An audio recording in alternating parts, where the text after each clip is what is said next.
Welcome to Coach Hayes Football Live. He can talk about anything from high school to the pros. This guy knows the game, so you better not be half-stepping. I can guarantee you most of the audience is going to agree with me before they agree with you.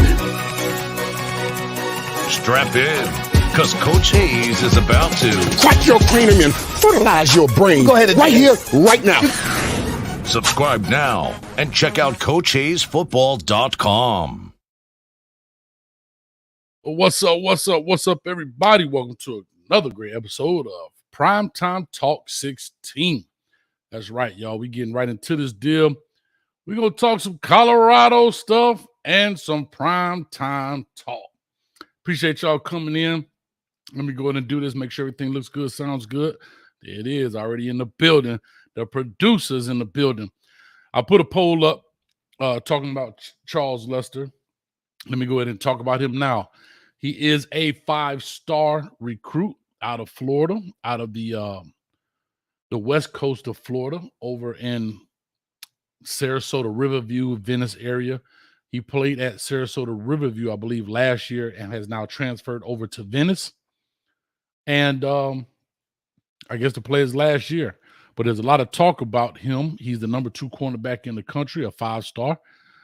He can play. I've broken his film down to Ellen. Shame on you, Ellen. Shame on you. Coach, what's the answer? I don't know this boy. Well, I broke him down, Ellen, and you missed the WRE. And that is for Watch, React, and Evaluate. To all the people who don't know what that is, that's where I break down all of the top talent in the nation. So go ahead and check those out. We drop videos pretty much almost every day, except maybe the weekends. If we miss a day during the week, we'll put it out on Saturday or Sunday. Also, so it's a toss-up with Charles Lester right now, apparently with Florida State and Colorado. I think he was supposed to be a shoo-in for Florida State, but Coach Prime, in all of his infinite wisdom and his prime effect and his prime-isms and all of that good stuff, he might be rocking the boat a little bit. We're going to find out because he commits tomorrow. He was just on a trip at Colorado up there doing a photo shoot in the uniforms and all white and all that good stuff. You've probably heard it from other outlets. You understand? And so that's where we are right now with this. So, like I said, do a quick roll call and we'll definitely jump on into this deal, man. As I said, the poll is up there. Go ahead and make sure you holler at it. Birdstone, what's up with you, man? Zozuki, am I saying that right? Big Noel in the building. We're not worried. That's why that's what the transfer portal is for. I'm loving it. Our focus right now is the playoffs, but you better be focused on these recruits. That's what gets you to the playoffs. Hey, you can't skip step one. Step one is players, player acquisition. Chris says, why would he go to Colorado? Post pics, repost Travis posting him on his story, all before his commitment day, which is tomorrow. Bro, I done seen some wild stuff when it comes to recruiting. I have not a clue. IMAX says, even the Coach Hayes and the team. That's right. If you want to join the team, all you have to do is hit the subscribe button. It's absolutely free, cost you nothing. All right. All you got to do is hit the button, hit the notification bell so you are alerted to all of the shows and content that we put out on this show. We're going to have a good one today. I think we're going to have some people in there. As you see, I got a new shirt on. They call me Coach Hates. Not Coach Hayes, but Coach Hates. Colorado fans been on my neck ever since I said Colorado wasn't going to go 12-0. I said 6-6, and I'm a hater. So I decided to keep my receipts on my shirt. As you see, I have all these comments. I know it's kind of hard to read. So therefore, Coach Hayes has given you guys a blessing.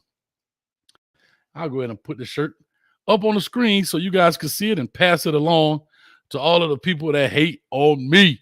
Because they hate me, dog. They hate me. And it is what it is. So, Coach Hates. All right. Let's blow this thing up just a little bit. Let's blow it up just a little bit. Right here, I thought this was very interesting. Reggie Vaughn, 7436, says, Hayes is the biggest hater in Florida. He tried to talk Hassan out of signing with Colorado. Well, first of all, his name is Assad Wasim. So I don't know how I'm a hater. I at least know who he is. I did an interview with him. So go check it out. He's from the Orlando area. Check him out. Tony. I hope that's not Tony the pod boss. Hope that's not you, Tony. Say he a hater. Patricia at Cheryl C. Look at his body language. He's a hater. I am the prize. Bye, hater. Nope. With all due respect, Coach, you are a hater. Anthony Steele. Coach Hayes. Coach Hayes know how he got that hater tag. I'm just saying. And Chris E., he saw this the other night.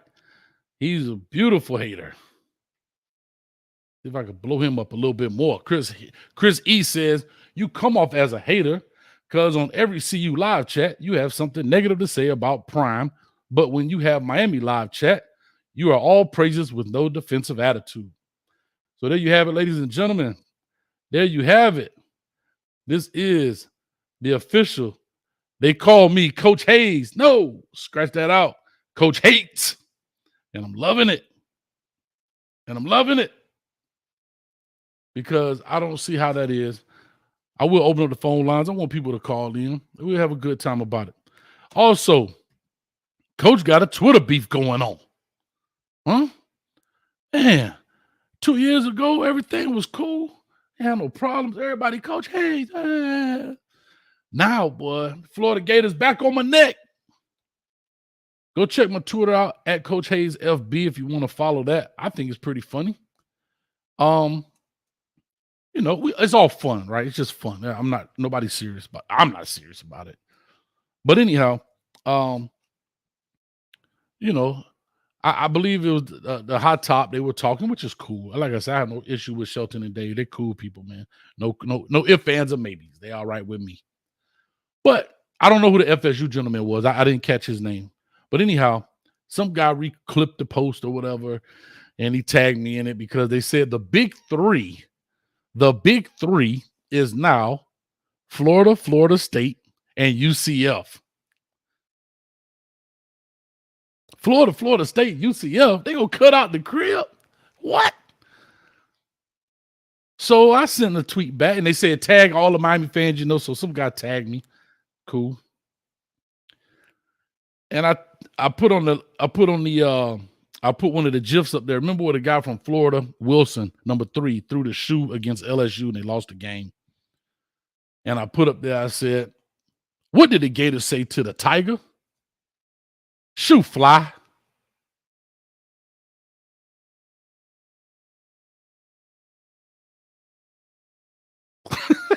Y'all supposed to laugh at that. Ain't nobody laughing. I'm gonna say it again. I said it again. What did the Gators say to the Tiger? Shoe fly.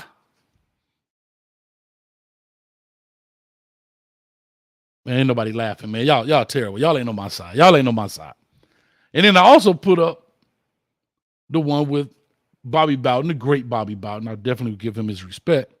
Remember when he ran out on the field, they thought they won the game, and he was like, I said, I thought you had one there, huh? Somebody said, don't say it again.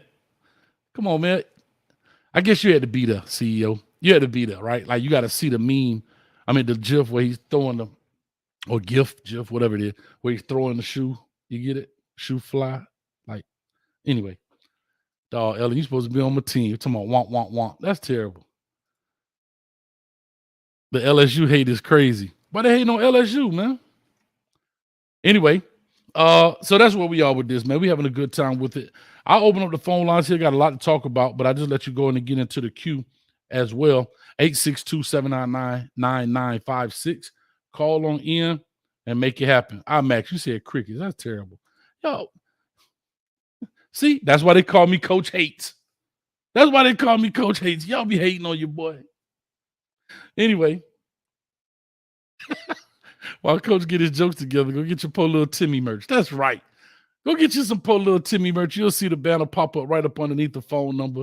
10% off right now. Timmy10. Go get your Po Little Timmy shirt, and let's try to support some of these Timmys out here, man, who getting blasted by these 5 stars. You understand what I'm saying? Y'all go ahead and y'all go ahead and support Timmy in that venture. But anyway, I want to say this as well. Back to Colorado talk. The players are getting their jersey number, or have their jersey numbers right now. You see, of course, I think some of the names we already know, but Kamani McLean, the newcomer on the scene so far as arriving on campus, receives jersey number 1. I want to know y'all thoughts about that. What are your thoughts? Jersey numbers I never had an issue with jersey numbers. I don't care about a jersey number. I didn't, as coach or whatever the case may be. But if you guys have any thoughts, I would love to hear about jersey number 1. You know what I mean? He received jersey number 1. There was a lot of speculation in the spring. Nobody wore what number 1. And there was a lot of speculation that he was going to get it. And guess what? He got it. Keep it real, Denver talk. Come on, man. Come on, coach. We got to work on the jokes. Man, y'all be hating, man. Every time I try a new adventure, man, you know what I'm saying? New journey. I was going to do some stand-up comedy, man. Y'all just be crushing the brother's soul, man. But anyway, so he gets jersey number 1. I want to know some people's thoughts on that as well, right? I had a very interesting conversation with a friend of mine, and I'm only bringing this up, right? Maybe because I asked questions. There it is. Coach hates again, but I'm just simply asking a question. I want to know your thoughts as you call in about that and any other topic. So this conversation comes about, we're talking about it, oh man, they got their jersey, they going live on Instagram, cool. And they were like, yeah, man, Kamani got number 1. I was like, yeah, whatever, cool, that's awesome, man, no pressure. But he was like, man, that ain't right. I said, why? Like what difference does it make? Nah, because coach said people got to work for their stuff. They don't get anything. They got to work for it. And the kid only been on campus a week and a half, 2 weeks. And it might be some guys that's been there since the spring or maybe right after the spring game who want number 1 and didn't get it. And I was like, good point. Good point. Good point. So I'm just asking, right? Because that was a conversation I had and I thought it was pretty interesting. And like you say, everybody else pretty much had to fight from the spring all the way. I mean, only maybe 8 or 9 guys got their number in the spring. The rest of the team got dismissed pretty much, or, they went on their way. I'll put it that way. And then, they earned their jersey numbers through their actions, right? And their commitment to the program and doing the right things and so forth and so on. So anyway, I said that to say, is that a valid point? The kid only been there 2 weeks, possibly, maybe a week and a half. This is I have no hate. I don't care if he wear 1, 0. He could wear 99 for all I care. I just thought that was a very interesting point that he brought up, with the premise of we don't give away anything. You have to earn everything. And the guy's been there a week and a half. So put that in your cap as well as we talk about it. Next big news for Colorado. Headed to the Big 12, baby. What does that mean? What does that mean for Colorado going forward, right? What does that mean for Colorado going forward? I believe next year the schedule will definitely get tougher, right? They already have a very tough schedule as you look at it, right? People don't think so, but I'm telling you, I think they have one of the toughest simply because not of who they're playing, but they don't really have any give me games in there. When you talk about group of 5 teams, right, or lower level teams, except Colorado State. I think that's week 2 or 3. I get Nebraska, Colorado State mixed up. But anyway, so that's very interesting, right? Big 12 is a bigger conference or a little bit better conference. And here's what's interesting. I think this is something we definitely have to pay attention to. I am all for what Coach Prime did in gutting the roster. I'm all for it. I've always said that. I've been 100% behind him in that. But that same rule will not apply for next year. So how the NCAA has structured this rule is first-year head coaches can come in and pretty much do what they choose as long as they have roster spots. The following year, that same rule does not apply. Now, I don't know what rule year 2 means. If it's limited 50%, 60%, if there's a certain number, I don't know. So if you know, put it in the chat. But I said all that to say this. This is what you have to really pay attention to and watch. How many of these are one and done players? What do I mean? If the rule is, if his philosophy in the recruiting process is 40, 40, 20, right? So 40, 40, 20, what is that? 40% grad transfer, 40% transfer portal, 20% recruiting. I don't know how many one and done players there are on this team. That'll be very interesting to find out. I haven't really done a deep dive in that sense. So if you do know that, put that in there as well. Thank you, Rob, the media man. Week 3 is Colorado State. Thanks, Rob. Shout out to you guys. I'm sorry for ignoring the chat. I'm not really ignoring the chat. I'm trying to stay focused and look at the lens here.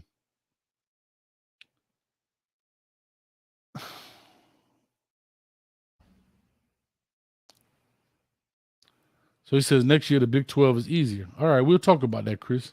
You say you're going to call in tonight. Matter of fact, that's Chris.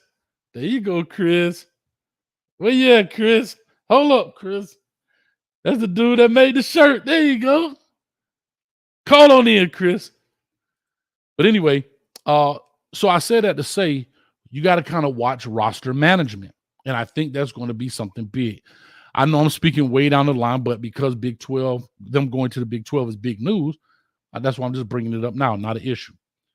And I do believe in my heart of hearts that Coach Prime has already thought of that, right? I think he has a plan for that. There's no need to put that out there now, so early in the game. I'm just putting it to you guys that's watching the show and ladies watching the show, kind of something to watch and think about. How many one-year players there are when you're watching the Colorado games? Listen to the commentators. They'll talk about, okay, this guy's last year eligibility. This guy may be headed to the draft. Because remember, you got some guys that may do 3 years and go on. They may be on their 4th year and go on. Okay. So, and like I said, you got guys who did extremely well in that year 3. They've done their 3. They can go. So not only that you age out, right, but you can also play out. And that simply means that you can, you feel like you're eligible. I mean, you feel like you're good enough to go to the draft, then go, baby. Go. I urge all players, if you have opportunity, dip. You may not accomplish a goal or something or whatever the case may be. I understand that, but go. Do an AR-15, man. Anthony Richardson, right? Oh, he should have came back for 1 more year. For what? He already was a first-round draft pick. What, I'm going to come back? To be number 1 overall? Possibly? Maybe? No, sir. What do you got, 30 million guaranteed? Psh.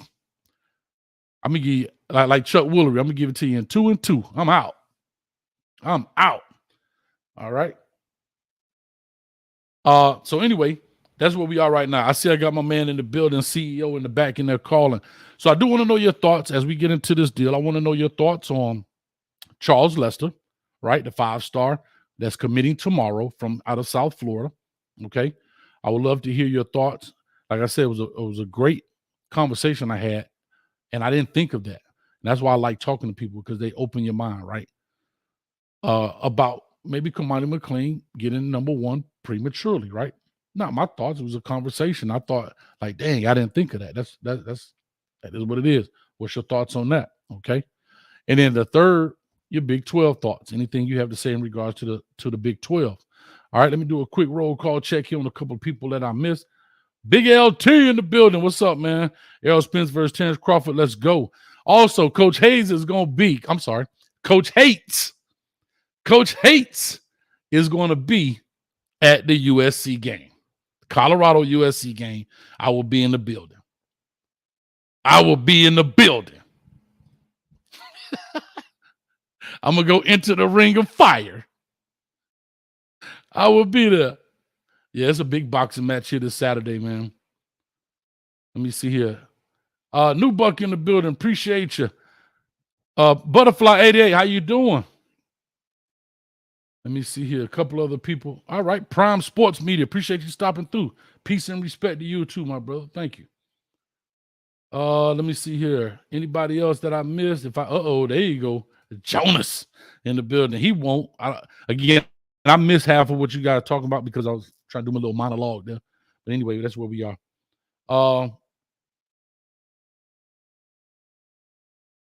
See, you about to come for my Texas Sooners. Cowboy cool, cut it out. Cut it out. Nassau, what they do, coach? Hate. That's what they do. Coach out here hating.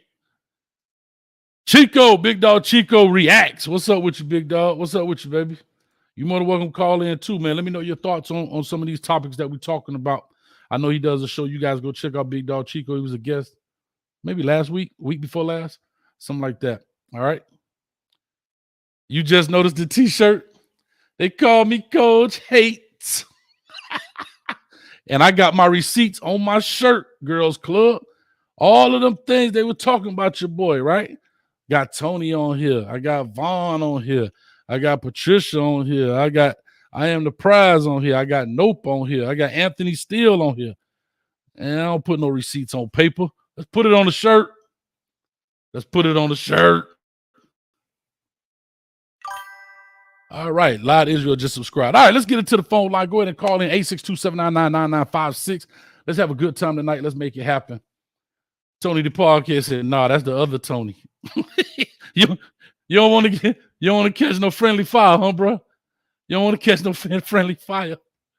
All right, here we go, man. CEO, you in the building, man. Talk to me. We're gonna ride out till somebody else call in. Then you have 2 minutes. What's up with you, baby?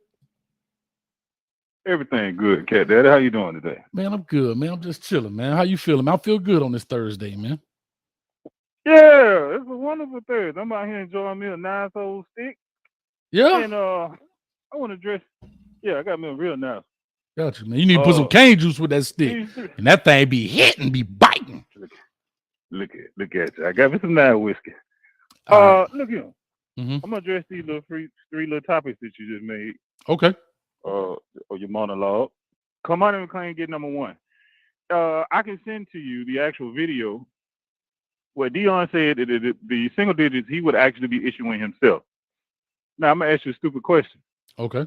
There was a valid point that was made, but have you seen any 101 since it was so-called controversial that Buck can continue the video? You saw Kamani go up against Travis Hunter. Mm-hmm. You didn't see no activity. You just saw him standing there. And then in a later interview, Shador made it clear that every chance he gets, he's going up against Kamani, mm-hmm. challenging him to better himself as well as bettering his teammates. Okay. So we have no clue as to if Kamani proved himself in one-on-ones or even in the classroom.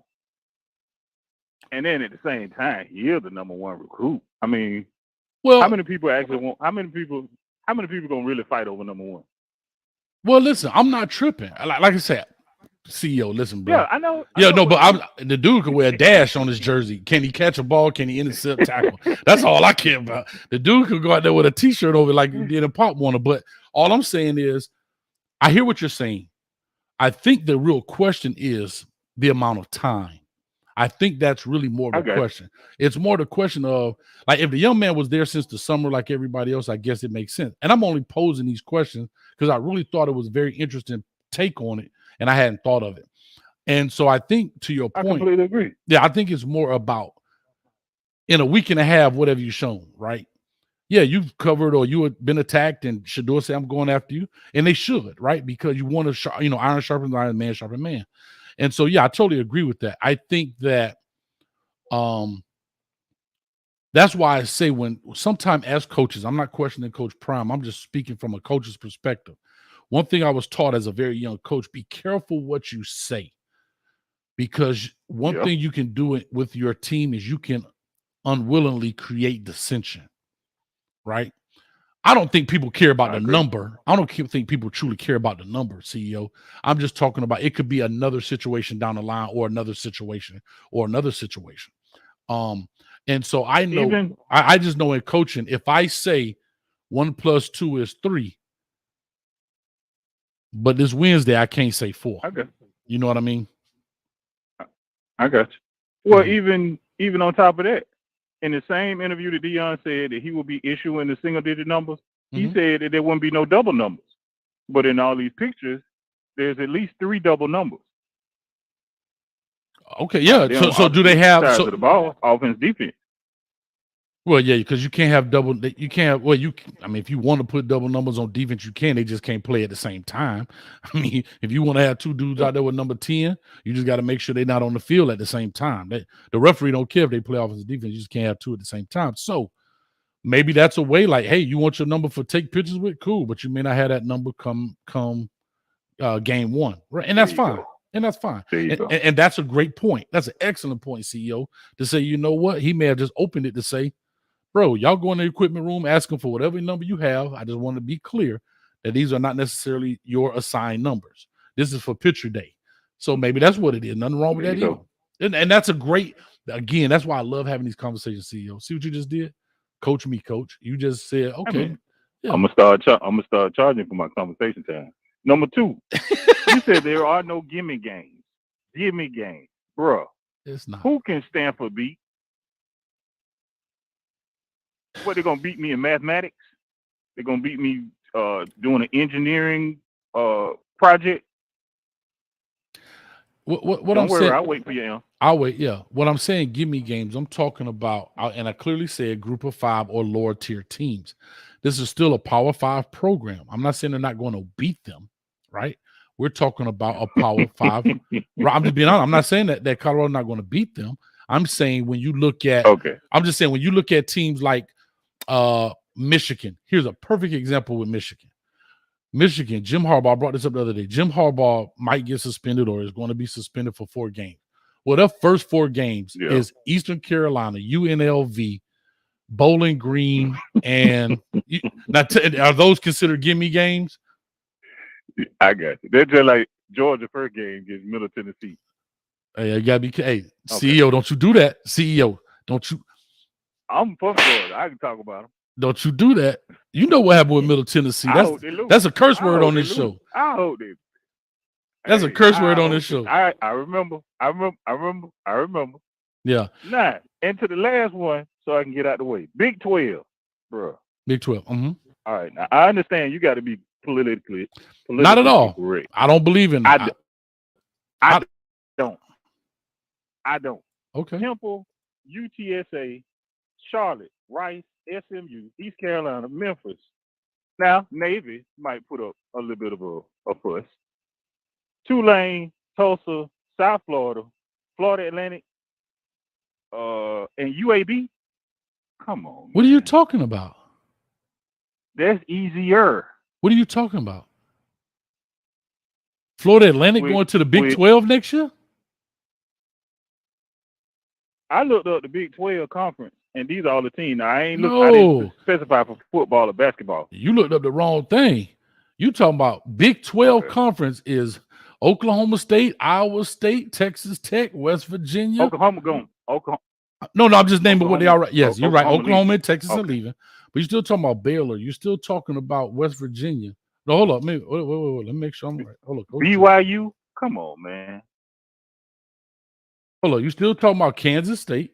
You're still talking about Oklahoma State. That's a basketball. West Virginia. Okay. That basketball is cool, man. Okay. Now, Charles Lester III. Now, I'm going to get out of the way. I done said it 3 times. It would be a interesting addition, but Travis got to do 2 years. Kamani just coming in, so he's going to have to do at least. Now, correct me if I'm wrong. They got to do 3, right? Got to do 3. They got to be in college 3 years. They could, you could red shirt, play 1, play 2, and be gone.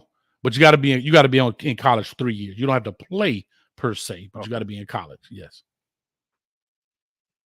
Having 3 5-star cornerbacks would be a plus, but if he didn't, ain't nobody gonna lose sleep. Now, I don't know. I find it quite interesting that he felt the need to come back to the campus on the same weekend they're doing picture day. The other 2 guys that he brought with him we've been together since we was in the sandbox or whatever.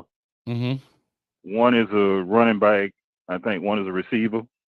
Mm-hmm. 1 4-star, 3-star. I mean, not that really matters because if you got it, you got it. I feel like it'd be a okay addition, but I ain't gonna lose no sleep if he's going on to Florida. Now I Florida feel like State. Florida Mhm. would be. Florida Florida State. State would be really upset. Yeah, I feel like they might, feel some type of way with losing as many players as they have to one school. But hey, Well, I'll say this. I'll say this to you right quick, CEO, before I let you go, because the queue is piling up in here. yes, sir. Hold on, did you say Baylor or did you say BYU? Both. No, BYU independent. They're not in the Big 12. Oh, okay. We got to go look. Oh, that's Yale. That's Yale. That's Y. I seen a Y, didn't Yale in the Pioneer It's League, a that blue Ivy Y. League.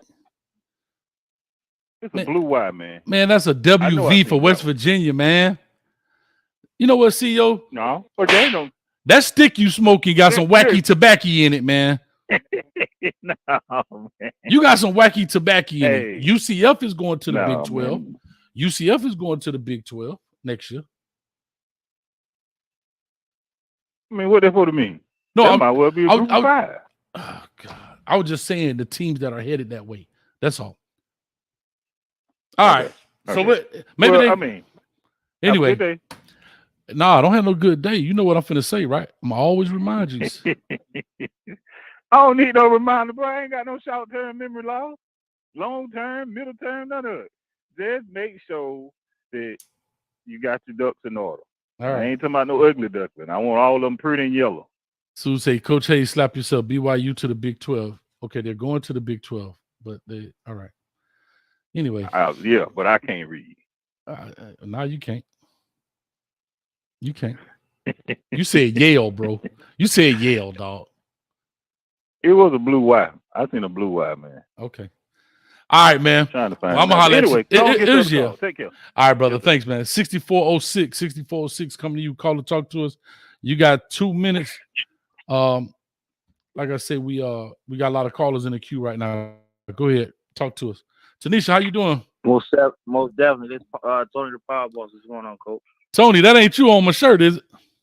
Look at my Man, shirt. that's definitely not me. That's the other Tony. Oh. That's Lil Tony. Little Tony. I'm Big Tony. All right, that's Tony and them. Talk to me, man. But yeah, Coach, I definitely feel like Colorado is going to be cool going into the Big 12. Like he just mentioned, you got to keep in mind, like the teams that are going into the Big 12, when you talk about Cincinnati, BYU, Houston, UCF, like that really ain't much to worry about. Houston, that coach is on the hot seat. He lost a lot of players, including, Alden McCaskill to, Colorado. Mm-hmm. So he's on a hot seat himself. BYU ain't never been a problem. Ain't nobody worried about them. I think if Colorado can survive the schedule they got this year, at least get 6 or 7 wins. I honestly feel like the Big 12 next year is a cakewalk. Hold on. Whoa. Hold up, Tony. Did you just say Colorado can only have 6 or 7 wins? No, I'm saying if they at least get to that minimum with this schedule here, the Big 12 is a cakewalk. They might win a division next year. And don't worry about it, Tony. You on shirt number 2. Tony, the pod boss. I'm finna put you. You said 6 or 7 wins. You're a hater. Listen, I already got knocked at a few times for being too real. I'm a realist for the most part. I love sports. I don't care where you from. I don't like the panderers. I just keep it real when it comes to sports. I definitely feel like they're, a 8-9 win team. Realistically, I can see some games they can squeak out of there.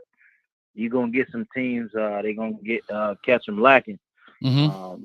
But yeah, man, that's interesting. And real quick, just on the what's the kid's name? Charles Lester. Mm-hmm. I definitely feel like he's definitely committing to FSU. I think I listened to a podcast earlier in the week. They were talking about he actually let the FSU staff know that he was going to Colorado. So he's still in touch with them. I don't think they too much worried. They didn't build enough connection with him. I think he was just looking out for his dogs to get them offers. He knew like if he was going to be there, they're going to offer him. So, yeah, I think that's all it really was. I don't think it was too much of nothing. All right. Well, like I said, I mean, it's just interesting, right? It is a kind of slow period right now. So everybody trying any little thing, boy, we're gonna blow that thing up 1,000 times. So, and again, I think sure. the big mystery is, can he now get for the third year in a row, will he get one of the top guys, right? Travis Hunter, Kamani McLean. Now, will it be Charles Lester? You know what I mean? I will say this, and I'm done, Coach. I Mm-hmm. will say this. He did on this trip bring his aunt. His mother passed away. And the last trip he came with his coach. This trip he brought his aunt. So who knows? I think when Coach Prime get your family in that room, he can change a lot. It's hard to say no, huh? Who knows? It's hard to say no. And I'm gonna say this to you before I move on.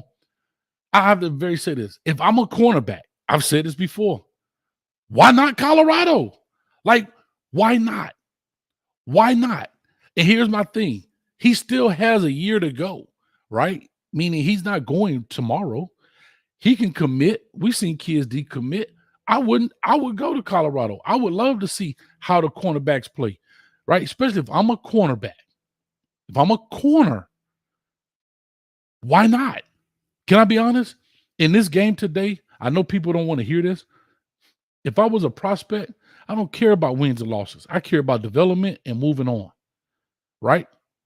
Because I tell people, Georgia got 2 wins back-to-back. Natties, I'm saying. You think every senior or everybody that was eligible went to the NFL off those teams? No. So just because you go win a natty don't mean that you're going to the league, right? You see cats going to the league from all over, from all different schools, from 5-7 programs to 11-1 programs to national championship programs to D2 schools, group of 5 schools. I'm going where I can be developed. And that's just straight up where it is. But man, let me push on Tony. I'm on board with you, Coach. Thanks, brother. Appreciate you. All right, great call right there by Tony the Pod Boss. Real quick, keep it real, Denver Sports Talk. Write your name down too. You said 6 or 7 ain't bad, depending on how the game's played out. You're a hater. You agree with that? Yeah, you're a straight bona fide hater. Keep it real, Denver Sports Talk. You going on shirt part 2. That's right. That's right. Anyway, let me go and get to the next call. Google Man in the building. Google Man, what's up with you, baby? Coach Hayes, I gotta let these dudes have it. Give it to them, baby. These dudes, I gotta let them have it. They do not. These fools are letting everybody know that they really don't keep over football like they say they do. That one fool came on your show and said the teams in the Big 12. He named all the teams. The whole team played in the Conference USA. Yeah, you know what I'm talking about? Yeah, well, he said Middle Tennessee. He said Middle Tennessee State and some other team. Hey, my man was on that stick right there. He had a little wacky tobacco in that thing, man. Yeah, so he basically he did not name one team that played in the Big 12. Nothing. So the other dude named Big Choco, whatever dude name. I watched this show the other day. He don't understand that Colorado. He thinking next year because he of course everybody got hyped because they're going to the Big 12 next season. Mm-hmm. But he was talking about now he was talking about now they're gonna play Texas and Oklahoma. Texas going to SEC next season, so they ain't gonna be playing them. So these people don't really know what they're talking about. Another thing is, now I keep on sport. I can tell you the Big 8, another thing, Colorado. So basically, Colorado gonna be going back to the Big 12. And first of all, Colorado originally came from the Big 8. I can name you all the teams from the Big 8: Colorado, Iowa State, Oklahoma State, Missouri, Kansas State, and Kansas. I'm leaving out one team. That's 18 off my head. Hold on, you only did 7, dog. Hold on. We only did 7. You gotta come with facts. You only did 7. I need one more, Google Man. Come on, you the Google Man, bro. I'm trying to win the other team that played. Let me slap it out you. I got the 7. I can't remember. But another thing is another thing I was thinking about, like I had something to tell you about all this goofiness going on today on the show, but I forgot. God damn. Hold on. Let me think of me. Well, call back because I got a lot of people in the queue. Call me right back and find out who the A team is, Google man. All right, bro. Yeah. That's Google man in the building. 8475 coming to you. 8475. Talk to me, man. What's your thoughts on the three topics of the night? Commander McClain and the jersey number, Charles Lester, and the Big 12. Talk to me. You ready for it? Oh my God. Hold on. Hold up. I said hold up. You know who this is. Y'all better know who this is. If you don't know who this is, then you about to get your brain fertilized. Don't you play with me. Let's get the obvious stuff out of the way. We're all here to do what we're all here to do. Because you didn't come here to make the choice. You've already made it. You're here to try to understand why you made it. I thought you'd have figured that out by now. Talk to us. Miss Wilcox, a.k.a. the Oracle, is in the building. Hi. Hi. How you doing? I'm okay. You sure? Yes, I'm just waiting for you. Okay. So when I close my eyes and talk to you, I don't see you when I talk, okay? Okay. So let's get to the obvious. If you could speak up just a little bit, Miss Wilcox, that'd be great. I'm sorry. McClain don't need to be taught by his players. Where's the coaches? Where's the coaches? See, the thing goes there, one player teaching me that I don't need to be teaching, the coach needs to be teaching. And that's like patting that player down because it comes to that he don't play like they offer. You know, I told you that before, and I'm going to tell you again. They go back to Miami where you could have started, where a coach will coach you, not a player. You're going up against a player, the player teaching you that you're going to be second to none. That's not right. Yes, ma'am. Dion needs to get that together.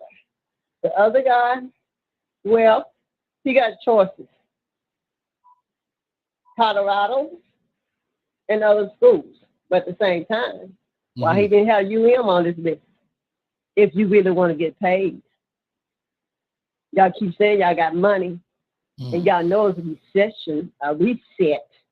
Money ain't out there because everybody knows at this time. And when you go into these other leagues, you're going to be told a lot. You got to sit on that lot, and your mom and daddy can't say nothing because you're going to sign them over to them, and they're going to break them down, and they're going to wait. You don't have to wait at Miami. The money is there. And at the same time, I say again, Mama is the beast. Yes, ma'am. And it's going to come back to bite them. And at this time, again, two players don't teach one another. What the coach getting, he getting paid. And I'm out. Bye, Miss Wilcox.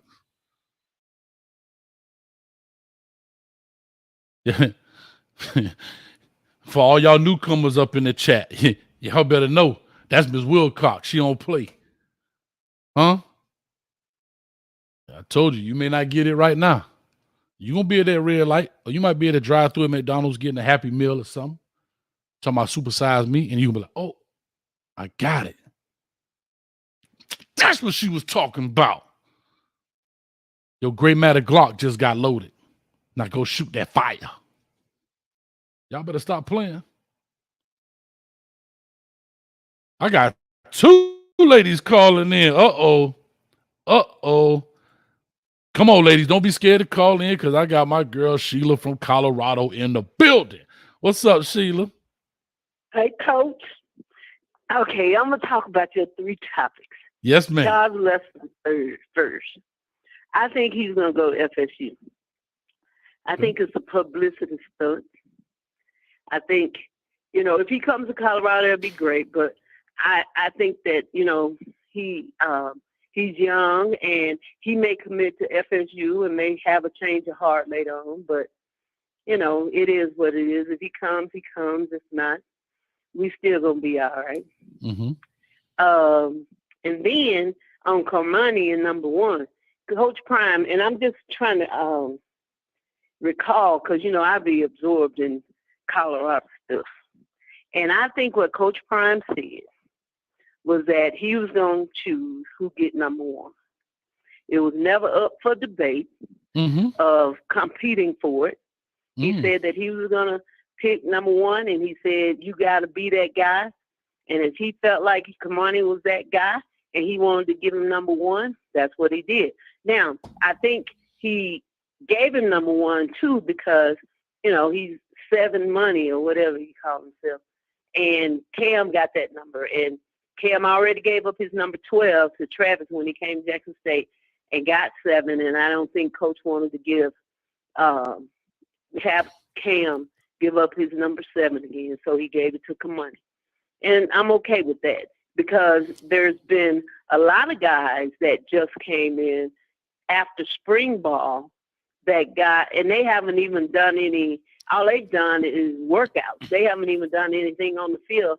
And a lot of those guys got the numbers that they wanted. Like Garrett McClendon got 9. He wanted 9. Some of the other guys, what's his name with the big long dreads, got number 4. Travis J, I believe his name is. Mm-hmm. So I don't think it's a big deal. He chose. And then as far as the double numbers, what I recall him saying is that the quarterback number would not be duplicated. He didn't say any of the other numbers. He said your quarterback number will not be duplicated. And because you can't have 100 and some kids on the team and not duplicate numbers. That's just impossible to do. So you have people on offense and defense. It was the same thing at Jackson State. There was more than one player that had the same number on offense and defense at Jackson State. So he said that the quarterback number would not be duplicated, not everybody else. Okay. And then as far as the Big 12, Mr. Google Man, his Google thing must not be working because the 8th team in the Big 8 was Nebraska. He came back and said that. Oh, Sheila, slap him up. I'm just saying. Slap him up. Hold up. That was the front hand. I'm finna give him the Serena backhand. Get him out of here with that trash. Google Man, you ain't Google Man no more. Wasn't working. Hey, that boy right there, Bing. He Bing.com. Get out of here, man. All right, go ahead. Finish your points. So I think, like with the Big 12, I don't know all the teams in Big 12. I don't even know how they play. I don't even know all the teams in the Pac-12 right now and how they play. I just think that whatever divisions they are in, they're going in to be competitive, and it's going to work out for them. That's just how I feel about it. So those are my comments, Coach. All right. Well, I appreciate it. Sheila from Colorado. Sheila, I'm going to the USC game. So you don't have to ship my gold velvet cake. I need you to hold it for your boy. I'll be there September 28th. Your gold velvet cake. Yeah, not the red velvet. I need a gold velvet cake. Look, I'm gonna put some stuff in there that the next time you come on TV, you're gonna be a total Colorado fan. That's why I wanted gold there, Sheila. I'm gonna go ahead and just say that out there. That's why I wanted the cake gold instead of red. But you know what I'm saying? I'm gonna leave that right there. A little voodoo on you, boy. Don't be putting no red on me like they say. Have me up here talking about you, Buffs. No, I don't know nothing about that, Coach. I'm about to tell you, see you later. Messing around. Nah, you know, Sheila, you know I love you. That. But anyway, I'll be excited. Mm-hmm. So, I'm just saying that, we got to listen a little bit more closely because I think he just wanted Carmani.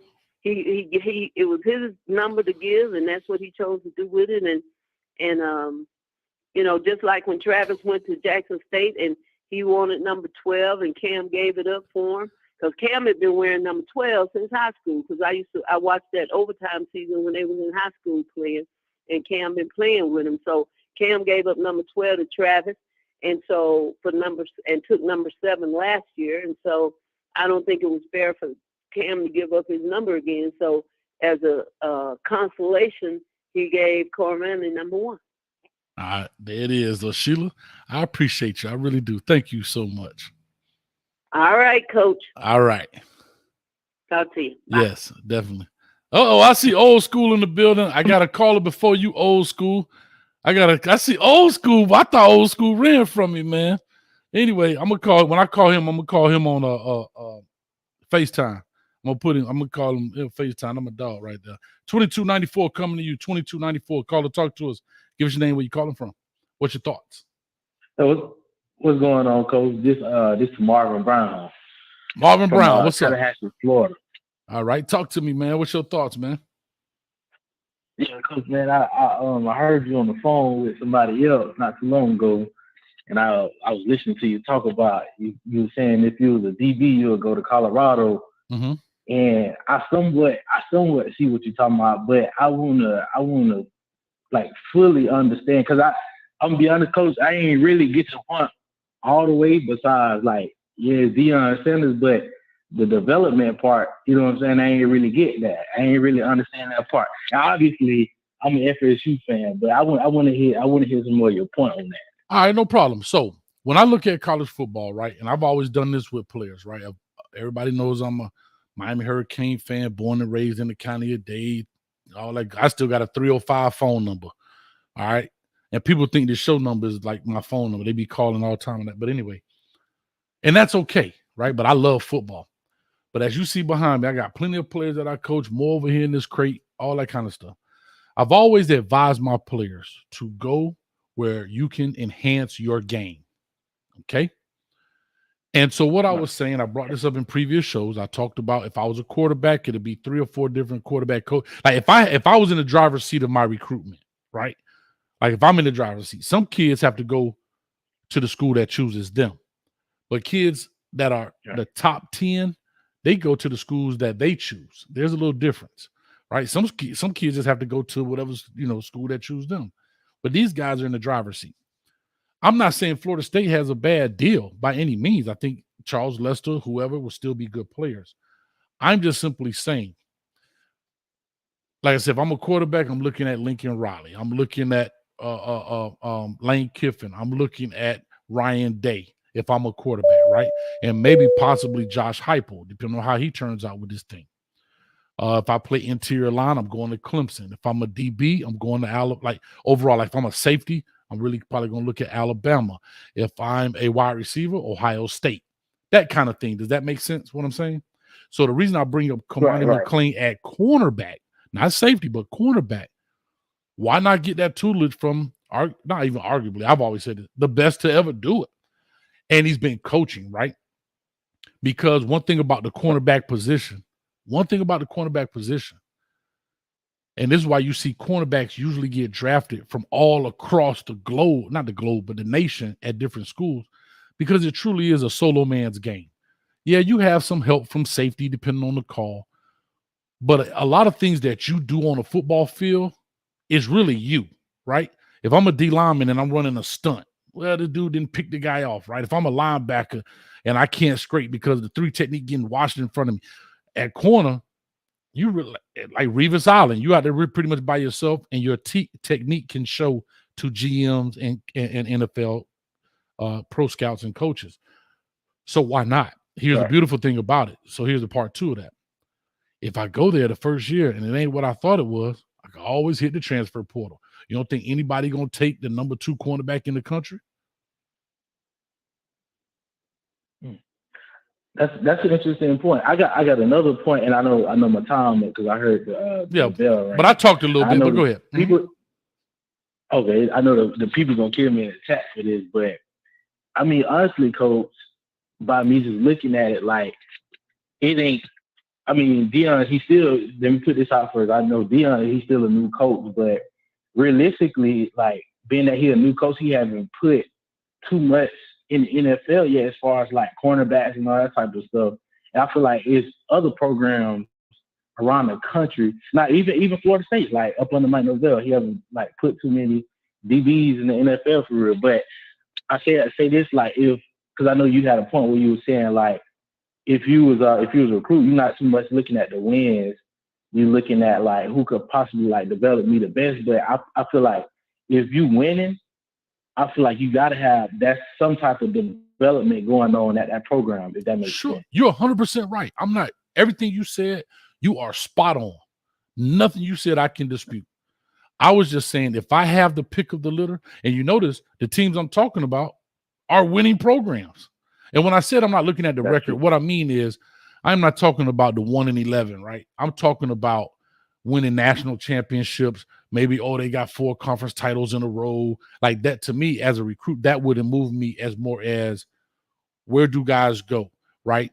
For example, and then you build relationships. We just saw Cedric Baxter. He had a great relationship with Coach Choice at Texas. Why did he pick Texas? Right? Texas was just 5-7 or 5-7 his first year. I think he went 8 games the second year, right? And he could have went to any school he wanted to go to, right? The running back from Orlando.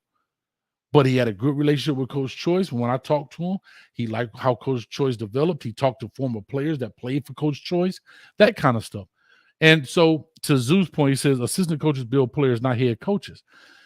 Yes and no to a certain extent. Go to Alabama. Nick Saban coaching every day. Yep.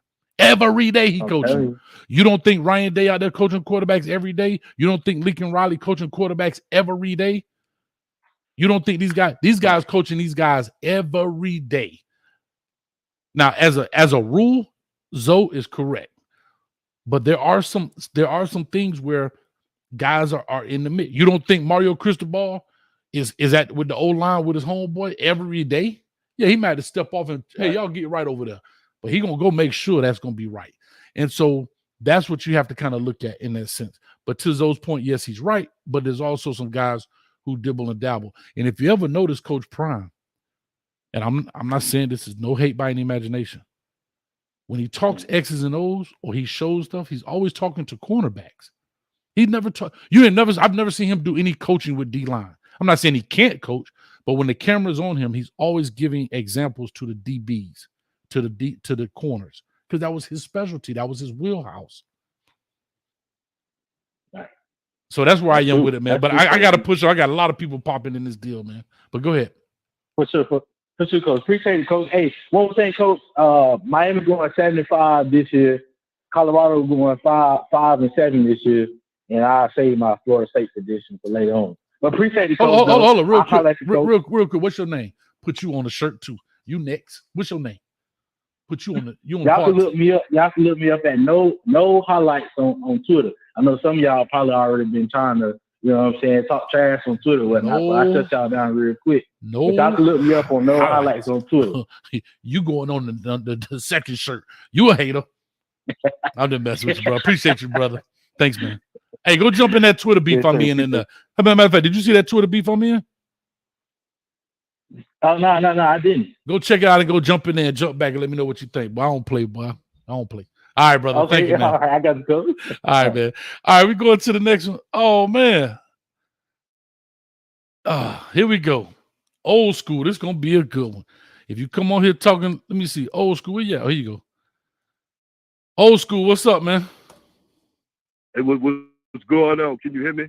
I can hear you loud and clear, young brother. Talk to me. Okay, well, I'm not. Well, I'm 64 years old. If you call me, yeah, okay, that's young. I was just trying to be nice. I'm sorry. You younger than I am, so I appreciate it. Actually, I think I can take that as not even a compliment. I take that as an insult. Because you call me young man, you know goddamn well you younger than I am. So, I mean, you just kind of like, I think you trying to, what's the name, patronize me. Yeah, that's patriotism. Stop it. I got you. You ain't slick. You think you slick, but you ain't slick. I know slick. The slick is passed away already. You ain't slick. Stop it. And the answer to all three of them questions, let me start at the top with the first one. Ridiculous. Look, Kamani was that guy then. He was that guy before he got the prime time. He was that guy that probably was trying to get all the time, just like the other one was before Kamani. And just like this other one is coming up right now. So that's the answer to them questions. They were getting their other ones. He said he's going to save it for the one. That's the one. Don't be ridiculous. Stop going around asking silly questions and making a big deal out of it because it's nothing. I'm telling you. You have to worry about those other things that's going on. And the Oracle, you put the Oracle on that shirt too. She got to go on that shirt too. I want her name on that shirt too. Now I see where you got that 6 and 6 from too. Yeah. Watch. It's gonna be real good with you, boy. Watch. I told you I ain't gonna let you go. Suffering succotash. Get your butt. Right. Man, I'll take this right hand and get your behind out of here with that foolishness, man. You hear me talking? You hear me talking to you, old man? Huh? Yeah. Old man? Yeah. That what you like? I try to be respectful, but old man, mess around and get back. It's all right. And and what was that last stupid question you asked? That's what happened. Old people don't remember. Yeah, it was Big 12. Write it down. And tell what's his name, Google that that's right there. I already told him. What was it? Nebraska. Them that was the 18. I'm surprised he got the 7. Goddamn, I think he's a goddamn genius. Boy, hey, Google, keep up the good work. I'm sorry. Damn, he got 7 of them. I would have got 1. and that's the point there too. Colorado's going to run the Big 12 like they own it. Not only are they going to do that, they're going to run the top to a Pac-12 before they go. And I'm gonna tell you something, boy. I'm gonna be there. I pray I'll be there to see it. That Wild Irish Rose tough right now. That Wild Irish Rose you on, boy. That thing, you got some on your lip, bro. I'm trying to remember. I'm trying to remember if I forgot anybody or anything. Can you remind me anything else you need to answer to?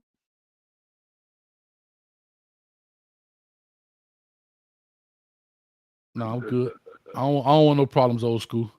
Get off my line, man. Okay, then. Okay, well, I'm gonna let that go. Look here, I can't think of that too. Look, shout out to the haters. You know what I'm saying? Shake the haters out off, and you start getting the order, but start making some more shirts, bro. You gonna need some more shirts. Y'all gonna need some more shirts. Man, go put your dentures in your mouth, man. Get up out of here, man. Get off my doggone line, man. You gonna get rich. Well, you gonna get rich on those shirts. All you gotta do is start taking down names. A bunch of you. It's gonna be fun, boy. I'm telling you. I'm gonna start calling you Milkshake Mike. That's gonna be your new name, Milkshake Mike. Hey, call me at the end of the season when you're ready to pay up. That's what you do. I'm ready. Just don't forget. No, don't forget. And don't be talking about. You know, old people be talking about Western Union. I don't do no Western Union. Send me my money. It's in the mail. It's in the mail. Nah, I ain't gonna give you my address. Be standing outside my house. Coach had to hit that. Okay, that's all right. This is exactly what you need right here. You need people like me so you can point your fucking fingers and say, that's the bad guy. That's what you need. So say good night to the bad guy. Say good night to the bad guy, old school. Get off my line, man. That's my man, old school. I actually love him, man. 1561 coming to you next. 1561, talk to me. What's going on, Coach Hayes? This is Big LT. Big LT, what's up? Now I need to put you on this shirt. What's the record this year? On, brother? Man, what's the record this year? Nah, man. 8-4. Oh, you definitely a hater. You trying to say we good, but ain't good enough. Man. No, you trying to say no. You trying to say Colorado good, but they ain't good enough. So I definitely finna put Big LT on the next shirt. 8-4 is the minimum. Yeah, they all say that. Anyway, next, talk to me, man. What's your thoughts on these things, on these topics? Okay. As far as the Charles Lester the third situation, I think it was I think he gonna commit to Colorado, man. He doing too much Colorado. You know what I mean? He just all the pictures and bringing the homies up there, and I don't know. And then at the end of the day, it really don't matter if he commits tomorrow or not, because they still gotta wait until they sign. And you know how Prime like to make a show and he like to make a example out of folks. All these crystal balls, not the Miami Coast, but these crystal ball commitments and all this, and you see On3 sweating right now. You know how bad it's gonna make On3 look if he commits to Colorado? Because they've been saying all year, past year or two, that he going to FSU. That makes them folks look bad, man. The analysts, that's gonna make them look bad. They don't want him to go to Colorado. They don't. But you know, he still got. If Prime like that, he can flip all them cats that they talking about. He can flip all them cats the ones that we are not even expecting. They can be at Colorado by the end of next year. By the end of the year, man. Okay. And then on the what were you talking about, the Marty McLean jersey? I suspected when he didn't get that number 1 jersey to MLC, Lamonius Craig, whatever the kid's name was, when he didn't get that number to him, I suspected that he was gonna give it to Kamari McLean right then and there when he was saying you ain't the one. Because let's be honest, if it was McLean, it was Travis Hunter. That's who he originally was getting number 2. Travis Hunter, he's that number, he's him. But Travis don't want that number. He want number 12. So I mean, who else is gonna go to? It gotta go to the number 1 recruit. You know what I mean? He's the 5-star and all that and whatnot. So we gotta go to him. And as far as the Big 12 thing, like you said, if they roll, they go 8-4, 6+ games, 8+ games this year. I think they go into that Big 12 high and mighty, man. They already gonna go in the Big 12, maybe the favorite, just because of Prime's cachet. You know what I mean? A lot of them players gonna want to come play for Prime once he hit that Big 12, man. A lot of them. And think about the schools that might get left in that pack, in the Pac-12 or whatever's gonna be left in the pack. That's gonna be trying to creep on over there to Colorado. Now that they think they ain't gonna be getting no play time, and if they short ball out this year, you better keep an eye on that, man. I think that was all, man. Tell Google man quit hating, man. Tell him quit hating on Big Dog Chico. That's the homie. Don't quit hating on him because he misspoke on OU and Texas leaving the Big 12 or not. Come on, man. You talking about one thing, man. I don't know. I don't know what happened. I missed it. Y'all got that phone. Matter of fact, Google man in the back. So anyway, he'll call. He'll call back in. Maybe he can straighten it out. He can straighten it out. I missed it. I don't know what that is. But anyway, I appreciate it, dog. Let me push on, man. Thanks, brother. That's Big LT. I'm definitely gonna write his name down. I'm gonna write his name down. Put a 2X next 2 times. 2 times. You hater 2 times. 2 times. Anyway, real quick, Mac Mill says we really don't care for CL3 right now. We full. Mac Mill. Now you know me. That's disingenuous. Now you know that's not right. Come on, Matt Mills. Y'all stop. That to me, that's a hedge your bet statement. And I gotta call it out. I'm sorry. That's a hedge your bet statement. You're not the only one to do it. Fan bases across the country. When a top kid seems like he's like, man, we don't really care if he'll come here or not. You know, we got that. If that dude come here, y'all will be doing backflips. I'm telling you, if that dude go to Colorado, y'all be doing backflips. And the only reason I bring that up, Mill, is because, yeah, you can say you don't care, but recruiting is the lifeblood or the lifeline to football programs. It is the lifeline to football programs. So you got to care. Now, I'm not saying that you end all be all because the kid don't go there. But yeah, you got to have some concern. Because guess what? If he comes, your next comment going to be like, yeah, I'm glad he came, but we full. No, your next, that's what I'm talking about, baby. Coach Prime effect. All these other different things. Come on, man. I got to just do it to it like that. I appreciate it. Anyway, next call on the line here. Bishop in the building. What's up with you, Bishop? Talk to me. You know? It is. Talk What's to me. going on? I'm good, baby. What's up with you? Hey, on the real, 9-3 for the record. Mm-hmm. And since Coach Prime was giving out singles, he can give out what numbers he wants to anybody he wants. That's fair. Because what he's trying to do is set a foundation that, hey, the bottom line is he's getting the players to play the game the right way.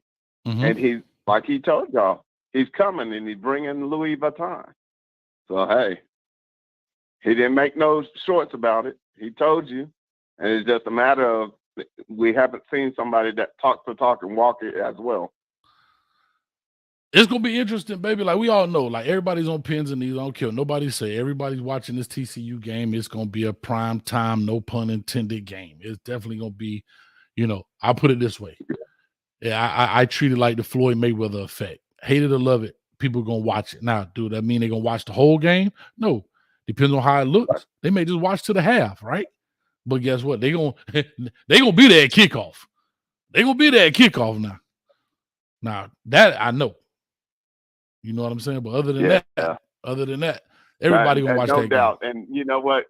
Hey, could you imagine Coach Prime back with CU in the Big 12 with the dogs he has?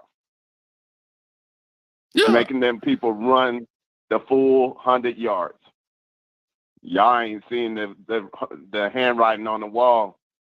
That was his whole thing. He wanted to go there because that's where the old stomping ground.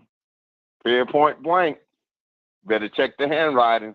Yeah, and like I said, the biggest thing that I will be watching for is roster management. As this season goes, this class of 24 class is going to be pivotal when it comes to the forward seasons, right, in the Pac-12. Like I said, I don't know right now. I'll look into how many one-year players we have, right? Like Colorado has right now. Like, look at that. Sheila done put a doggone spell on me. Did you hear me say we? Oh, God dang. I said how many one-year players we have. Sheila, you don't put that. Oh, you don't put that fire on your boy. You better stop it, Sheila. And I mean right this minute. But anyway, it'd be interesting to find out roster management because 40-40-20, yes, the transfer portal is here, grad transfers and so forth, but them young dudes are the lifeline and the lifeblood of the program, believe it or not. True that. That's the bottom line is, hey, it's good for the NCAA because understand we needed new blood, and he's definitely the trailblazer that's needed for this time. Yeah. All right, Bishop. And that's all I got to say. Appreciate you, man. Thanks for holding on to it, brother. Thank you, man. Thank you. All right. Hey, get that NIL deal. Get the what now? NIL deal. I'm trying, bro. I'm trying, brother. I need a $250,000 NIL deal. I quit my job. Boy. Coach will be sitting in this chair 8 hours a day. Hey, I get with you. I'll talk to you later. I don't. Yeah. Just understand there's some stuff out there now that is catered toward NIL. Well, talk to your boy. You got my email, CoachHayesFootball@gmail. You can find me on Twitter. I got you. Yeah, let's hit it up. All right, appreciate you, brother. All right, thank you. Enjoy. Thanks, Bishop. All right, great call right there from Bishop in the building. Let me get to the next caller here. 0442 in the building. Caller, talk to us. What's up, Coach Hayes? What's going on? Who am I speaking with?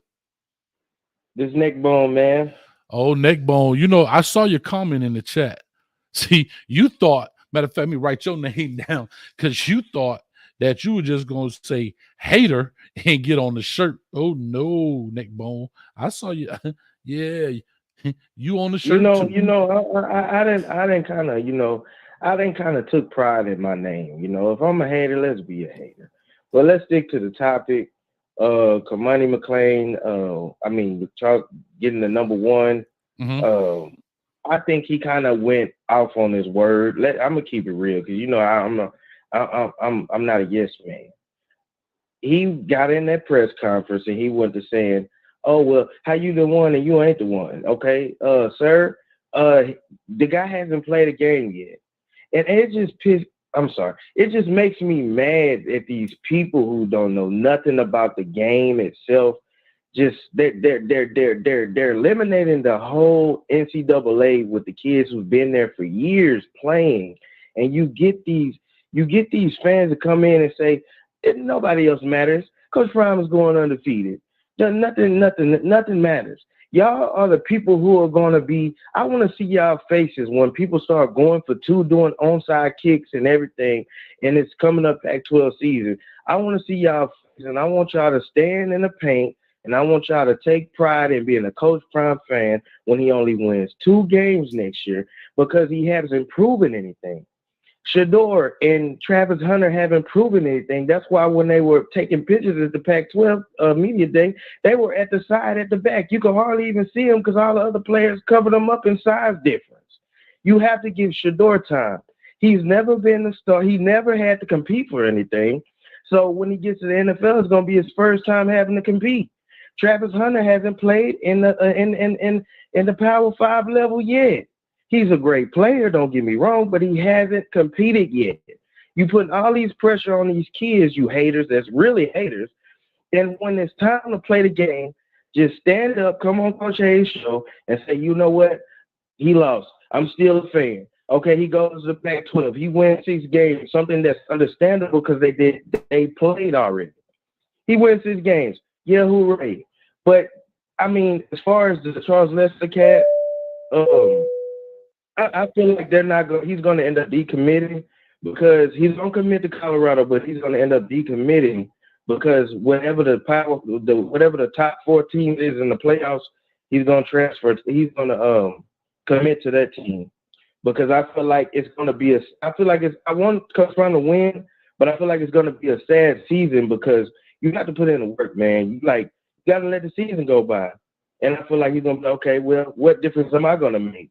You know, just being a number. He's going to have to develop. He's not going to be a first-day starter because who knows what other recruits Coach Brown is going to get. And that's it, man. I had enough of it, man. It's just every night, Neckbone. Man. Listen, Neckbone. This is why I have the shirt that I have on because I did say this. As you could tell, I'm learning how to troll. Well, I really know how to troll, but I'm trying not to do that. You know, Master P is my idol in the sense of I don't talk about nobody on my record. But I simply saying, I know I kind of went back, make them say, But anyway, my thing is, I've said the same thing, and I understand the love for Coach Prime. I understand why we people love him. Right, but But I understand why people want to see him succeed. I understand why people want 12-0.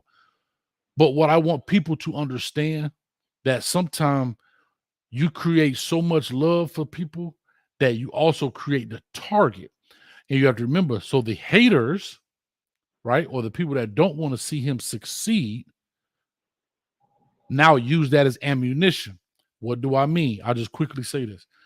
We want to say 12-0, 12-0, 12-0, 12-0. And then people will go back, right, and then try to take a clip out of one of those well-off medias or one of those video outlets or whatever and use that as fire and ammunition against his cause. And I believe he's going to be successful. I've always said that. I believe he's going to do good things. I believe he's going to win a lot of ball games.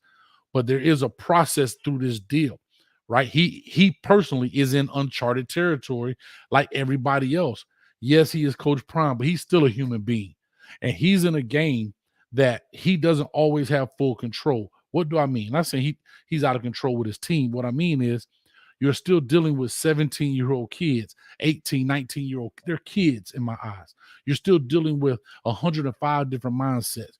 You're still dealing with a lot of different things. And that does take time to build it. And you have to nurture that. And you have to make that thing happen. And that's where I think the fandom is kind of getting out of control. You know, I have fun with these. They call me Coach Hates and all of that stuff. And I really want to see, I really want to see Coach Prime succeed. And I know he will succeed. But when you put this unwanted target on the back, you make the climb up the hill harder. You are literally sprinkling oil down the side of the mountain to make it even slipperier, right? Just because you say something, I'm not saying we don't want to see him succeed, but when you just put everything on 100, knowing the history of this game and knowing how hard it is to win. See, people look at logos and they think, oh, that team sucks.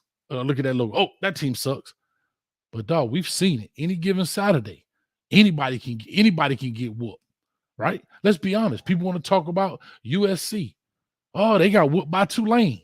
Well, you don't think a team like Arizona could slip in there and get a game, or Arizona State potentially? I'm not saying that they will beat them. And I don't mean to cut you off, Coach Hayes, but this is another point with your USC point.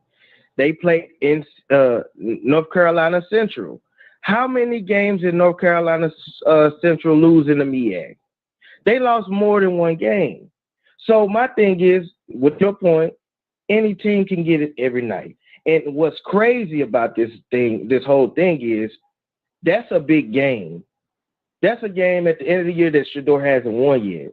So you go back into thinking and you're going back to thinking every week is a big game. you don't know what this kid is dealing with mentally because for one, he's the coach's son and nobody's ever done it. For two, you're disrespecting, and I don't think the players will go in and if it was their decision to run the scoreboard up on these guys because they you know what I'm saying? But they're not gonna take it lightly on these guys because they know it's like, man, say, like we've been here for 3, 4, 5 years, man.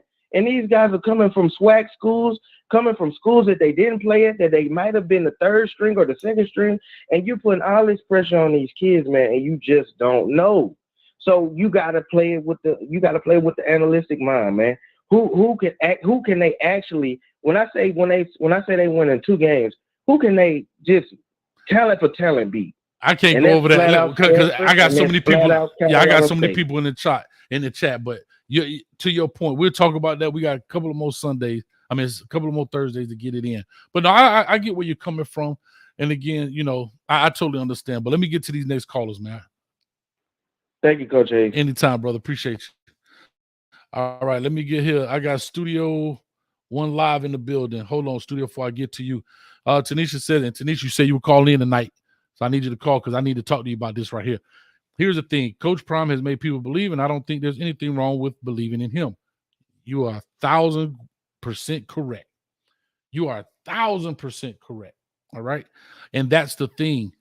When people believe in him, I have belief in him. You understand? And I guess my whole deal is understanding and knowing how this thing ride. Yes, I think the girls club said every fan base has extreme fan. Yes, we know that. I get that. And the thing I think that's a little bit different with Coach Prime versus other fan bases. I'm gonna say this, and I'll probably get booed out the room, and that's okay.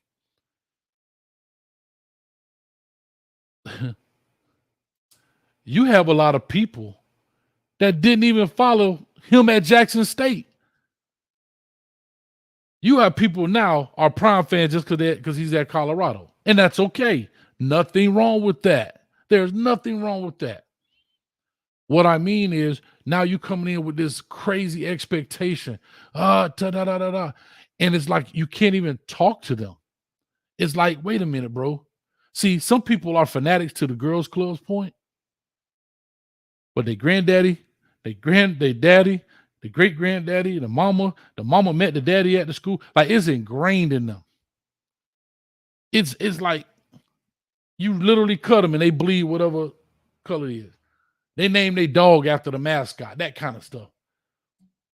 And these people are creating such a buzz because it's the hot new toy right now, but you don't realize you're putting the laser beam on this guy where it's not just him, it's a whole process. If I had to bet that Deion Sanders would win this because of something that he was doing himself as an athlete, I could take that bet because I know what he can do. But people don't realize how big of an operation football is. It is not, bro, it's major companies out here that don't have this many employees. Think about what I'm about to tell you. There are major companies that don't have this many employees. And I'm calling the players employees too.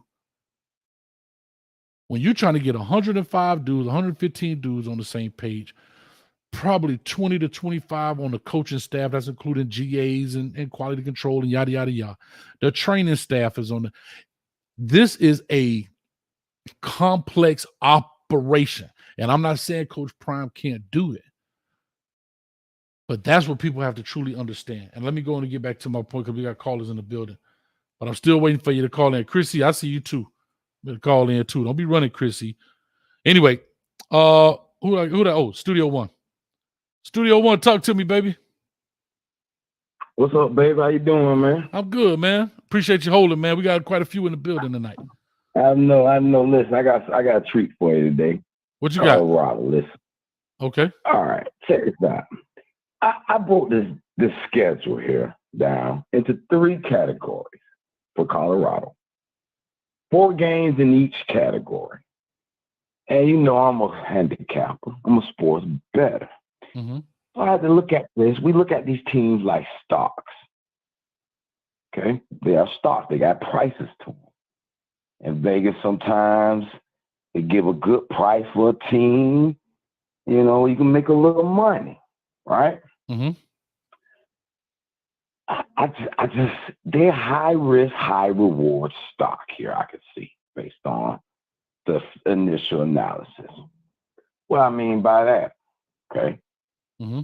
First game, they go to TCU. They're a 20-point underdog, plus 570 money line. Meaning, hey, if I put $100 on Colorado to win, then they win. I win 570 plus my 100 back. That's good. That's high reward. But you gotta understand why Vegas is gonna make them a 20-point underdog against the team that just came from the Natty. Okay. Mm-hmm. So the 3 categories I got for these teams is first 4 is the winnable game. There's only 4 teams that's winnable for Colorado in a sense. You got Stanford was 3-9. Colorado State was 3-9. Arizona State was 3-9. And you got Nebraska at 4-8. Which brings me back to the high risk again. They're 8.5-point underdog in Nebraska in week 2, plus 260. So according to these Colorado fans, they better get ready to make some good money.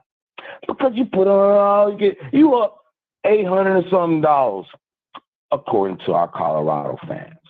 Because they're 2-0. Leave it up to them. Okay. Now, Nebraska is one of the winnable games. Now, the second category is they may be able to pull off an upset out of one of these 4 teams. And that is Washington State, 7-6. You had UCLA at 9-4. You had Arizona at 5-7. And you got what? Oregon State, who are 10-3. I don't think they can beat either. They may be able to beat Arizona State, but they're not going to beat UCLA. And I'm looking at this as program stability. Because obviously, you know, with all the moving parts, people change the portal, you know, one team could be bad when you expect it, one team could be good when you ain't expect it. We know that. But we've been watching this for quite a bit of time. We've been betting on this quite a bit of time. We chart out teams before we even get started. The last category, there's no way they're going to go into Texas and beat TCU. No way they're going to beat Oregon in Oregon. Now, they got a home game against USC, but let's be real. Let's be real. USC listen, I'm gonna be hold on, studio. back to Listen, Natty. because man, I gotta have at least about 20 people back here, bro. So listen, I feel you. I'm gonna be at the USC game. I'm going live, pregame, postgame. Y'all know how I do. We're gonna do that this season. We're gonna have a good time. It is what it is. But real quick, somebody asked about the numbers. You bring it up because you do better. Coach. I said 6-6, dog. Matter of fact, you said 4. Matter of fact, you know what, studio? They'll be lucky to win 4. You going on the shirt too? Rough. You going on That's the shirt? A rough game. You going on the shirt too, That's studio? A trenches game. Nope. I'm just being betting honest. There's no fandom in it. I'm so glad Colorado fans are here now because we used to be those fans that they drinking the Kool-Aid every year, thinking we go be the bomb. I got you. When it falls flat on our face, studio, I got the room. We get laughed at. I thank you, Colorado fans, for taking our place. Thank you, studio. Love you, bro. Yo. All right. Long snapping preacher coming on. Listen, long snapping preacher. I meant to hit you up. I hope you got a point. We're gonna actually do our praise break here at the end. I want to kind of keep rolling, not to change it. You definitely got your segment. That's your deal. I love it. I don't want to change that, but I do want to go through it and run through that, man. So because I got about 20 people on this call right here. All right, so I want to run through this. So long snapping preacher, you coming up next here. All right, long snapping preacher, talk to me. Wait, you want me to hold my praise break till the end, coach? To the end. I'll tell you when to call in for the praise break as we get to wrap this deal up. But talk to me. You got my Twitter, so you know what to text, right? I don't know your Twitter. Well, DM me on I'll Twitter. text you. DM me on Twitter. Coach Hayes FB. Go ahead, talk to us. Okay, don't let my Twitter get out there though, because that's like my business. That's like my personal stuff. So don't let it get out there. But I'll DM you on Twitter. Okay? Herb sent it to me so I can put it on the chat. No, but listen.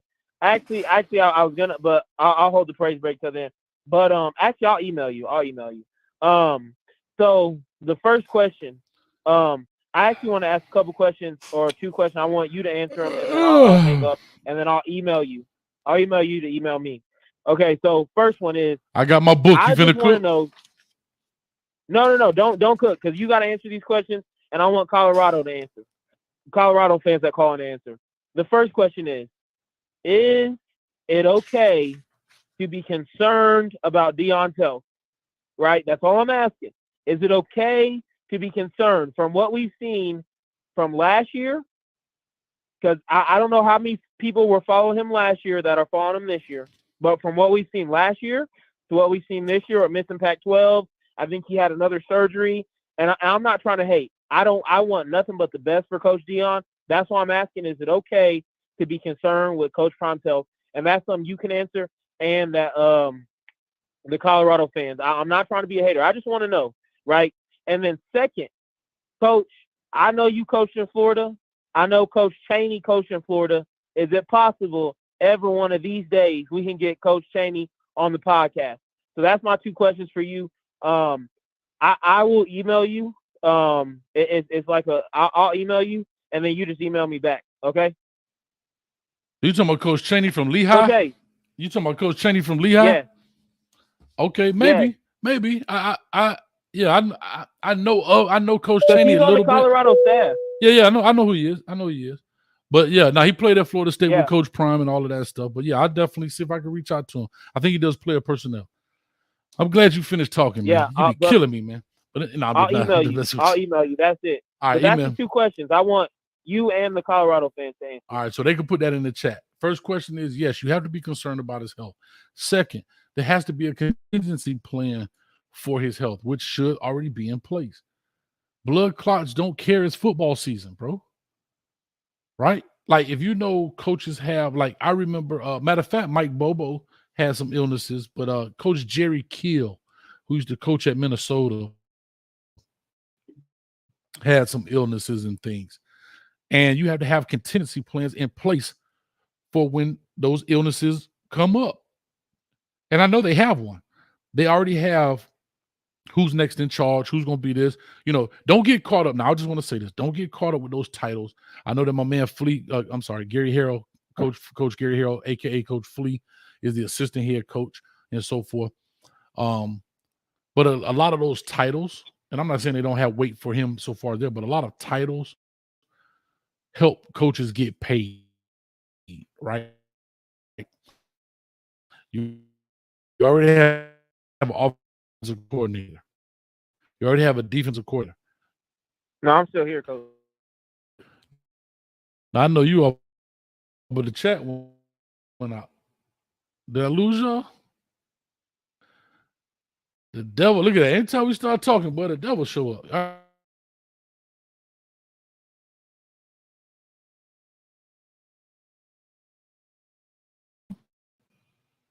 All right, are we good? Let me know if we good. I think we good.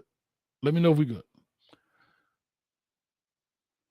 I don't know what happened. Anyway, the screen went out. Anyhow, I'm not sure what you guys heard, but I was basically saying you got to have a contingency plan when it comes to that. All right. And it was just real quick. What's your second question? Will you get Coach Chaney on the Oh podcast? yeah, I already meant. Yeah, I answered that already. All right, cool, man. Well, I appreciate you, man. Let me push this deal on. Thanks, brother. I'll email you. Okay. No problem. All right now. Let me get a thumbs up. Let me know everything looks good, sounds good in the building. Let me get a thumbs up real quick, Ellen. Make sure everything looks good, sounds good. I'm not sure why the screen just went out, so I just want to make sure.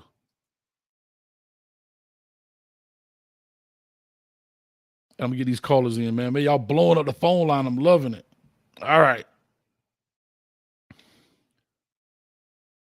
All right. All right, Google man, you next. Hello? Yep. I just want to hold on. I want to make sure they can still hear me in the chat. Are we still good in the chat? Let me know if we're good at it. I don't know. Maybe the system glitched or something like that.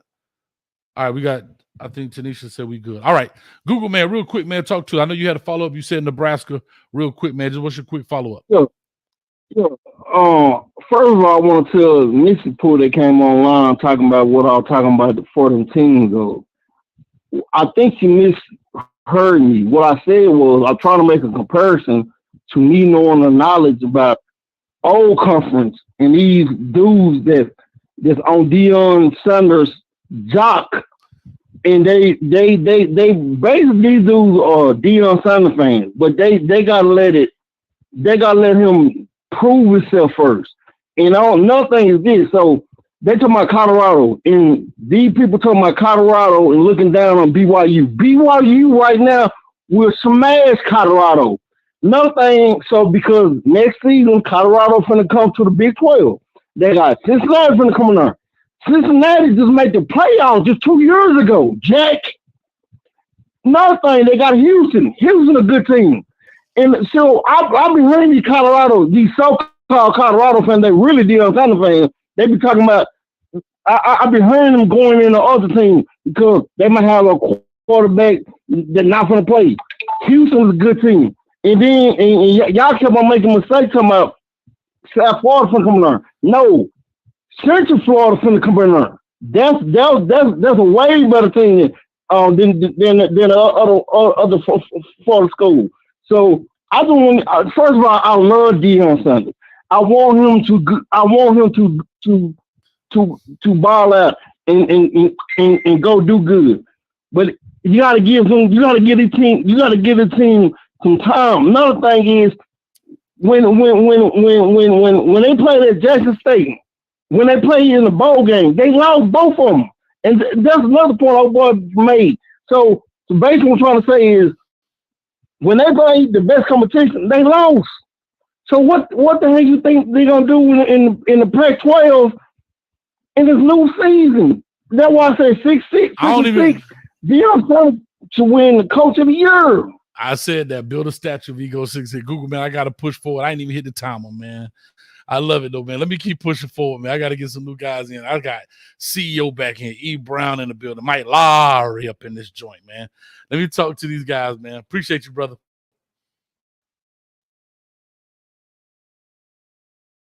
He hot tonight. That boy done hung up on old coach. That boy ain't even say bye. That boy just clicked off. 41. Uh-oh. Maybe they hung up. No, I had one in there.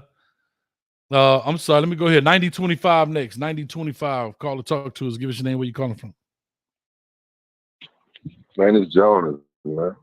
Jonas, what's happening with you, man? What's up, bro? I know you a hater. Hold on. I know you going on the shirt. What's your record prediction? Oh, 75. Oh,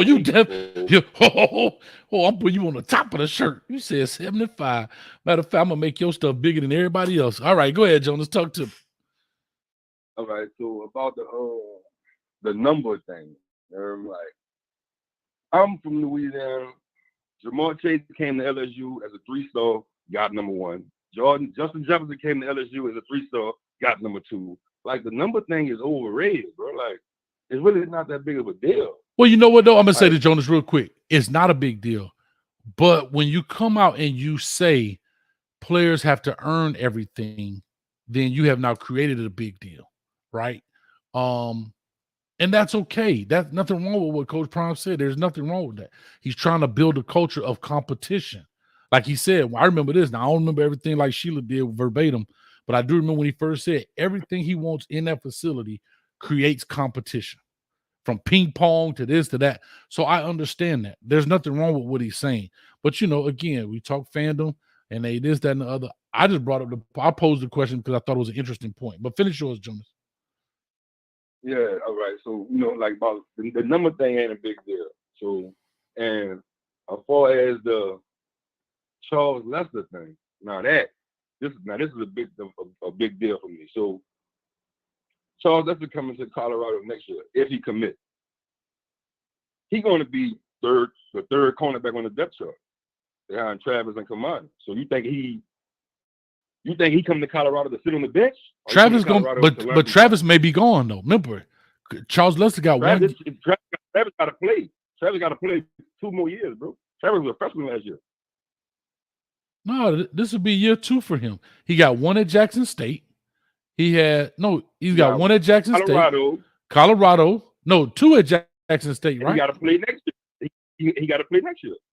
I thought he had 2 at Jackson State. Maybe I'm wrong. I thought he had 2 at. That's my point I was making. See, what guys were talking about, Kamani didn't come to Colorado to sit on the bench. No, he didn't come to sit on the bench. He come to learn from Prime. The same thing Charles Lester doing. He gonna come and he gonna be the third cornerback on the depth chart. He didn't come there because Prime guaranteed him a spot. I'm gonna teach you how to read a wide receiver. I'm gonna teach you how to run the route for the wide receiver. That's what he's learning, bro. Right. Like they be tripping. Like I don't understand like what y'all be seeing. Like them dudes didn't go to Colorado to go to Colorado because that man is there. That's why they went. No, I get it. And like you said, and to your point real quick, but hold on, but to your point real quick, yeah. So Charles comes in, Travis, this is year 2, year 3 will be next year. Charles come in the freshman year. Of course, especially if you're playing wide receiver and all that stuff, he'll definitely get some burn. But go ahead, finish your point. Yeah, he's gonna get some player time, but he's gonna be number 3 on the depth chart. He's gonna be a backup. Okay. As far as I'm looking in your chat, 5 stars can't be backups.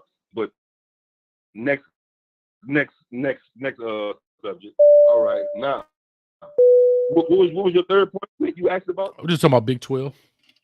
Oh, the Big 12 is a glorified Pac-12, just 7-on-7. That's all it is, bro. So there's a whole bunch of air raid offenses. They got 1-2 teams that like to run the ball, which is Kansas State, and that's it. Iowa State like to run the ball. The rest of them teams is passing, glorified 7-on-7, just like the Pac-12, man. And before I go, Colorado's schedule. Out of them 12 teams they playing, 8 of them had defenses ranked lower than 80. I'm out, man. Appreciate you, bro. Appreciate you. Mike Lowry in the building. My name ain't Coach Hayes no more. It's Marcus. Mike Lowry, talk to me, man. Did you find that brown sugar? Yeah, man. We over here baking, man. You know that. I feel you, man. What's up with you? Talk to me, man. Man, we talk about these statistics, man. I like how old school came on there and talk about the money play, man. You better make the money play. I'm just telling you. The money play gonna do it. I like they odds. But back to the statistics stuff, man. Listen, man. They ain't put nothing on paper yet. We know this. Colorado. I'm gonna tell you, my homeboy from Naples, down here in the Southwest, name was Herschel Trotman. He was one of the best backs to come out of Southwest Florida. Over here on this side, down there they southeast, we southwest. Right. Herschel Trotman went to Colorado. You know what I'm saying? Mm-hmm. So we always followed Colorado. This is back in the 90s, but Colorado always been G with Cordell Stewart and Rashawn Salam and Ray Caruth and Michael Westbrook, and I can keep naming names. You know what I'm saying? If you're a connoisseur of the game, you love it, Colorado. You know what I'm saying? Yeah, but they got bad quick though. But they got bad quick though. I don't know why. Listen, no, Coach. I don't know why I keep hating on the whole show right now. Let the show play out. The show was already over there, so that means that's good money over there. You know what I'm saying? Let them boys bake and cook. Like, y'all been wanting to go 6-6. That is not primetime level. We just gonna tell you right now, from the little homeboy, Mike Lowry, that is not primetime level. We come to dominate. So what you saying? Business. So what you saying? He going 6-6? Is that what you just said? No, he's not going 6-6. So what they doing? What they going? What's their record? Impossible. No, I asked what he going for. I'm asking you, what you think the record gonna be? 12-0? I think the record gonna a couple games he's gonna lose, but I predict he's 10-2. It took a long time to get that 2. It took a long time, Mike, to get that 10-2 out. Come on now, Mike. Say it with your chest. I want to go 9-3. I want to go 9-3. That's what I was thinking. Okay. All right. I'm with you. I already told you the 9-3. I already told you that Utah, that Oregon, and you got Washington. I feel you. And you might, and Hold on. Listen, USC ain't got enough for them, man. Oh, come on. See, God dang it. I tried to stay in character and I can't no more, Mike. I'm sorry. Stop, bro. If y'all think USC out of pocket, come on, man. Come on, bro. Man, I just got their ass hammered by Tulane, man. Everybody. And Tulane recruited me. And I ain't never wanted, listen, hold on. Nigga, I knew that was Tulane coming. recruited me and I ain't never wanted to go to Tulane. I ain't never wanted to go to New Orleans, man. I'm You not hear knocking. me? I ain't even think Tulane was no school. And everybody never thought Tulane was no school. And for you to get slapped, slap me again. Hit me one more time. Now, if you ask me to do it again, I'm going to think you like it. So I ain't going to do it no more. Tulane came out there and slapped the hell out of goddamn USC. So don't ever bring them up to me right now. Well, I'll be at the game live, and I'm going to call you, Mike. I'm going to be like, Mike, bad boys. What you going to do? Man, What you going to do when they come for you? Man, I'm gonna be coaching Saturday, so I don't even get to watch the games. I have to watch the games on YouTube, man. I don't never get to watch the game. I be at the field all day, bro. I'm a coach, man. I'm over here coaching the Jets in my little league, man. I'm in Florida Elite, man. That's good, man. Me? Yeah, man. Keep motivating those shorties, man. I love it, bro. We'll talk, though.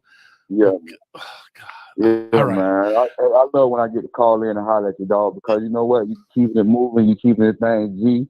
You keeping this thing pumping. The algorithms doing what they do. We loving the game. We loving you. The women sitting back cooling. We going to all get together one day. We going to ball out. We going to tailgate all over this motherfucker.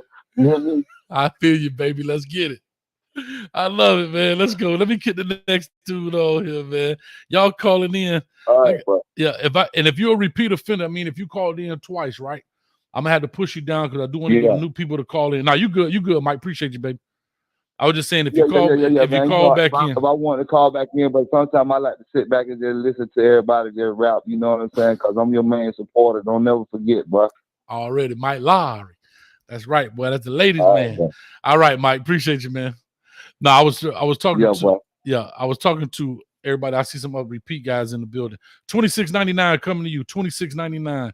Call or talk to us. Give us your name. Where you calling from? Hey, Coach. This is David. Come from Orlando. David who?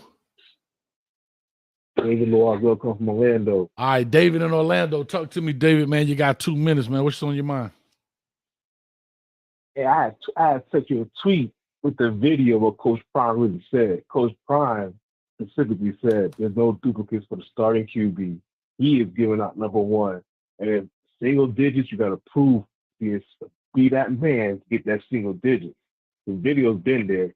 So everyone saying other stuff, I suggest watch the video and hear what the man said. It's 1 minute and 45 seconds into that video. Okay. So talking about the number thing, that's that right there. So hold on. I'm gonna pause your time. I'm gonna pause your time, David, because I just want to ask one question.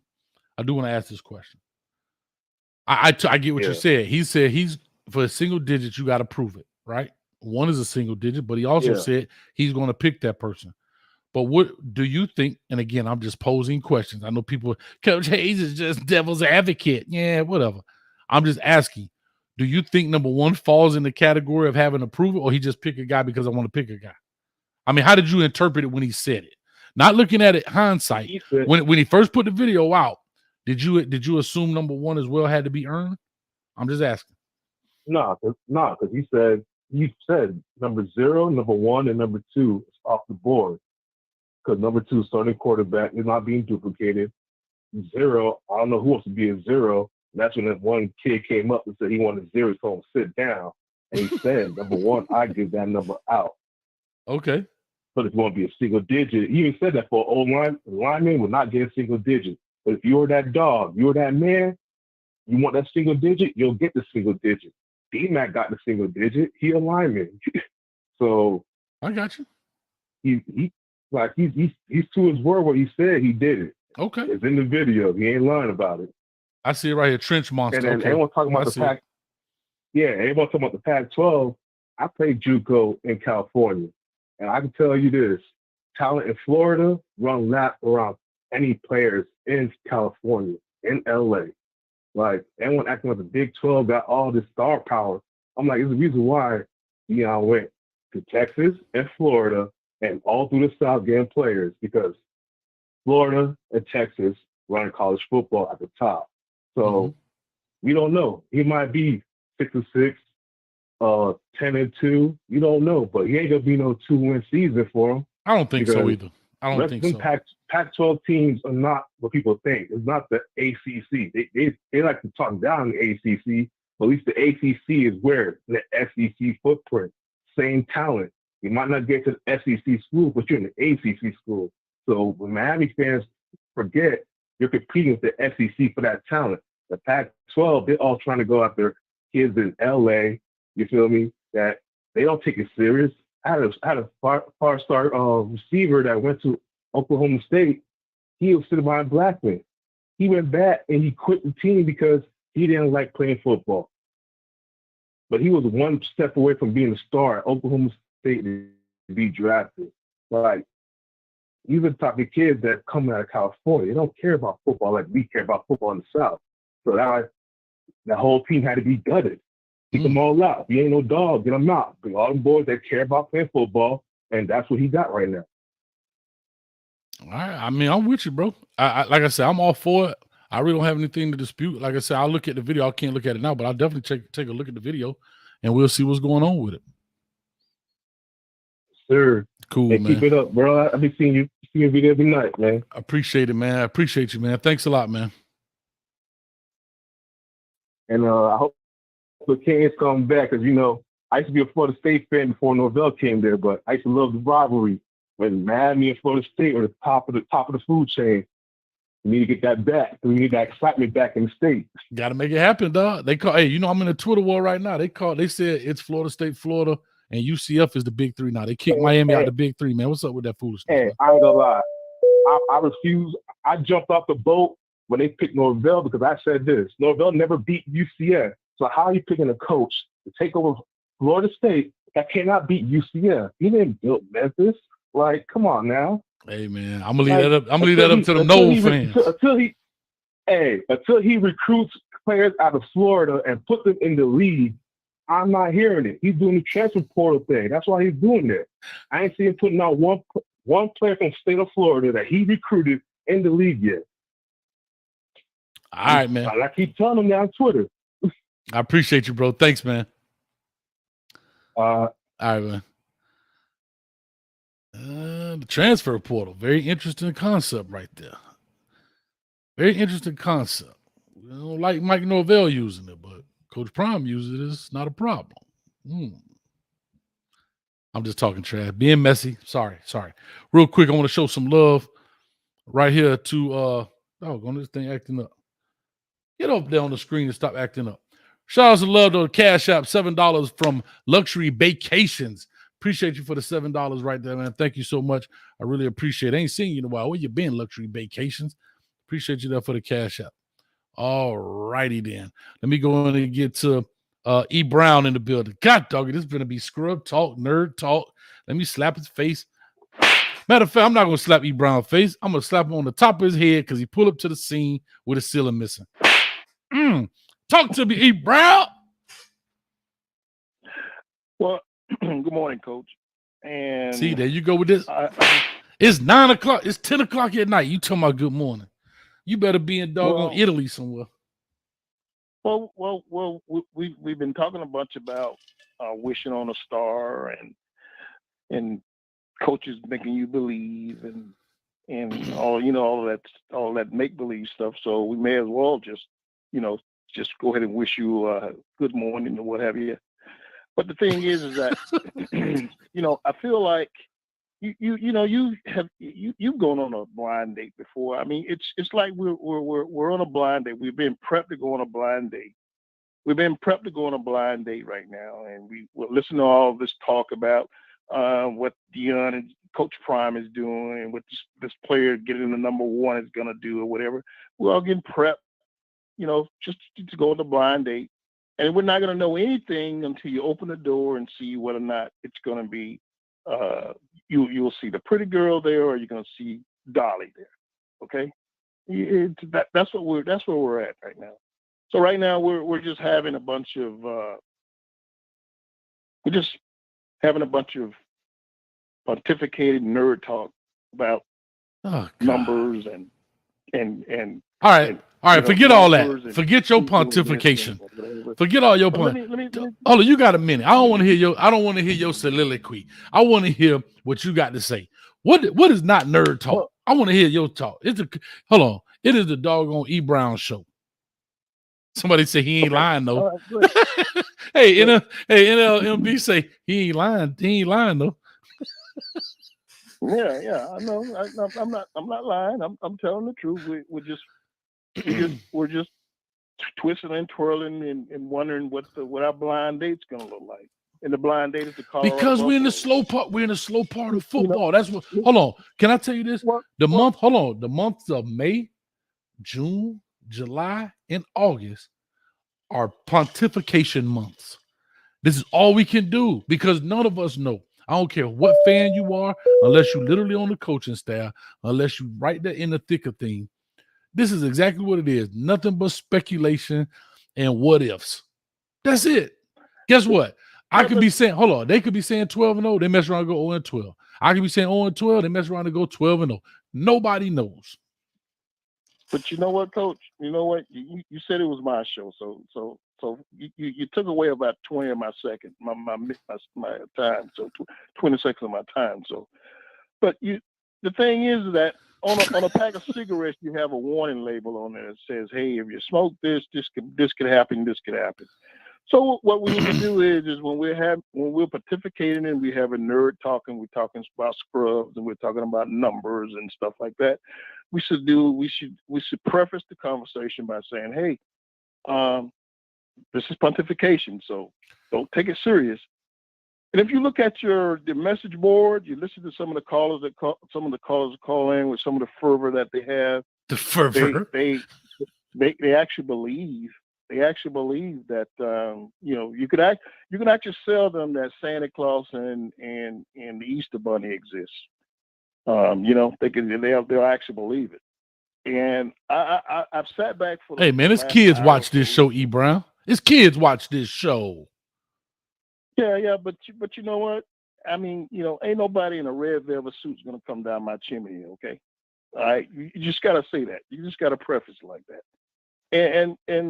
And the thing about it is that if the kid gets number one, if the kid is number one, if he receives the number one, that's simple. The kid is the best player on the team. He's the best player on the team. You got to give him the number one.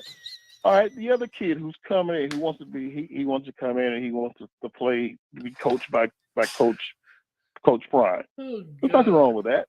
We'll let him come in and get coached by Coach Prime. I mean, and then the third thing is this is a long 20 seconds, E. Brown. Go ahead. Come on. Why would we even discuss the Big 12? I mean, it's loaded with it is the hub for scrubs. That's what the Big 12 is, the hub for scrubs, man. They don't even talk about it. You know what? This is exactly for you, E. Brown. I'm finna let you go right now. You my dog. You know what I'm saying? But listen, Coach. I really appreciate you giving me the 1 minute and 20 seconds that you gave me to speak because you took up the rest of my time. But that's fine. I'll just sit back and I'll listen to all the other people do their fantasy tickets or their fantasy football and their numbers and their. Are you finished? I'm just out there, man. I'm out there and I'm listening and I'm trying to make sense of this thing and I just want to bring some reality back, okay? All right. I'm waiting for you to talk reality. You know what? You just wait in the back, bro. I got more callers in, but one thing I'm gonna say before I let you go. Man, you come right out of a comic book. Get your behind out of here, man. Get out of here, E. Brown. CEO in the building. Talk to me. Get your pencil. Oh, here we go. I'm ready. Troy, in 2021 went 5-7. In 22 they went 12-2. You said Troy? Under John Sherman. Troy. Yeah. Ohio University. went 3-9 in 2021. In 2022, they went 10-4. Washington Huskies went 4-8 in 21. In 22, they went 11-2. Arizona Wildcats went 1-11 in 21. And in 2022, they went 5-7 as a result of the transfer portal. But it's speculated that Deion is going to win 3 games. Let me ask you a question. At what age group did you start coaching? What age? Like when did I start coaching? High school. Was high it Pop school Warner? kids? Was it No, middle high school. school? High school kids. High school? Mhm. Okay. What do you think is more challenging? Coaching 8-year-old kids or adults? Now, you remember the 8-year-old attention span shorter than... Yeah, but what are you trying to get out of an 8-year-old? If you're trying to coach an 8-year-old and you trying to treat him like, that's kind of a loaded question, but I like your CEO. If you're trying to coach this 8-year-old to beat it, I'm saying if you're trying to coach the 8-year-old tournament this past weekend in Georgia, one of the biggest tournaments this year for 8-year-old football. Appreciate it. And the team, my daughter's brother played against the number 1 team in the nation, and they lost by 14. The coach, handled it in a specific type way. They're 8 years old? They're 8? Yeah. 8-year-old. Travel team. I think it's much easier to coach adults. They than playing children. football right now? Yeah. Okay. There's a tournament in Locust Grove last weekend. Monster, I can't think of the name of it. You want me to lie? So now, answer that question. You feel like it's easier to coach kids, young adults, or adults? On the surface of what you're saying, it's easier to coach adults. That's what you're trying to say. But there's so many factors. But I'll play your game. I'll play your game. Go ahead. And then, but the time Deion started coaching little kids. He coached Little League for years, Pop Warner. And then when this kid got to high school, he decided to step up and continue. And then he went to Jackson State, and now he's at Colorado. But I'm still hearing people say he got to prove himself. What you want him to have? 50 years under his belt? It's a next level, though, right? It's just another level. And here's the difference. Can I be honest? Here's the real difference. The talent level, I have to call it what it is. The talent level is different, right? He is Deion, right? And because he's Deion, he attracts a lot of kids and a lot of talent, right? Okay. So I didn't follow him in Pop Warner. I did not. The high school level, I don't know what high school he went to. I don't know. I think it was like a private school or something to that effect. I don't know all about the high school coaching. I am. So the high school is I don't know, but the high school is a little different than the public school where you can kind of bring in whoever you want, right? So of course you have your son and you bring in some other main hitters, so forth, and that's that. Now you go to Jackson State, right? You got a lot of guys come in and transferred, and he did it. This is no knock on his coaching ability, but you got good players in, right? And you got guys that come in because you have the prime effect. And now you're at Colorado. Yes, you have some players that came in, but I'm not trying to be a hater. These players are good. You have some elite guys. You have some guys that are middle of the road, and that's okay. That's me. I think the talent pool is a little more level now than it was when he was at high school and Pop Warner, if that makes and JSU. I think the talent pool would you agree with that, CEO, that the talent pool that he's playing with now at Colorado it is a little more even than when he was at Jackson State? Yes, I agree with that. And the same thing. In high school, I guarantee they would. I don't know. Like IMG in Florida. All right, well there you go. I mean, damn, anybody could coach the IMGs in Florida. You know what I'm saying? And you know what I mean. When you have elite talent around you, that doesn't mean you're a bad coach. It doesn't. It doesn't mean you're a bad coach. But sometimes players can eliminate bad things that you do. But sometimes as a coach, you eliminate bad things that coaches do. That's what I think when people are saying kind of got to prove yourself. It's not that saying that the gentleman can't coach. We're saying that, all right, the playing field is a little more level now. so far as talent pool. That's all I'm saying. But I appreciate it, man. I got a lot of callers. I was supposed to get off of here at Yes, sir. an Yes, hour. sir. All right, but take it easy on that stick, boy. Good dude. All righty, my man. All right, 8113 coming to you. 8113 coming to you. Call or talk to us. Give us your name. Where you calling from? Hey, Coach. It's Tim from New Orleans. How you doing today? Tim from New Orleans. Real quick, hold on, Tim. Do me a favor. If anybody likes to call in, please do so now. I'm about to lock the conference. I'll give you, I know it's a little delay. I'll give you probably about 2 more minutes to call in to get into the queue, and I'll lock it, because if I don't, it'll be over and over and over. And Tanisha, don't be scared. Jump on in here. Don't be scared. The queue ain't that deep right now. Come on in this thing, because we got to chop it up. Tim, talk to me, man, from the 504, baby. You heard, man. Hey, Coach. A couple of questions, man. We say we didn't have enough of black coaches in college, right? Mm-hmm. And Deion, since he's a superstar athlete, and and all the experiences bring from the NFL and everything else, he comes to Jackson State and he wins. Now we both know coaches just don't go to colleges, Division I, because Jackson State is a Division I school, and just win that quickly, and able to bring all the talent he has, right? So we seeing, just because Deion is a football player, that doesn't mean he's capable of leading colleges to championships. But he's done all this so fast. But I'm trying to figure out why. I mean, it sounds like, to what I'm hearing is he showed he can win, but can he win at this level, or can he get the players? I don't remember. Correct me if I'm wrong, I don't remember. Our community. I'm gonna put it like that. And I don't want to say it like that, but I'm gonna phrase it like that. Our community was that hard on other types of coaches. Why is it so important that Deion has everything he needs? He needs to get everything he needs before he starts winning. Why can't he just win now? What do you got? Because the players that he's brought to Colorado, it's not like these guys who've never played before. And as you know, as a coach, most players from colleges, they go to NFL. The majority of them are, level 3 players, not 4 and 5. So a lot of them is level 3 players that go get drafted in NFL.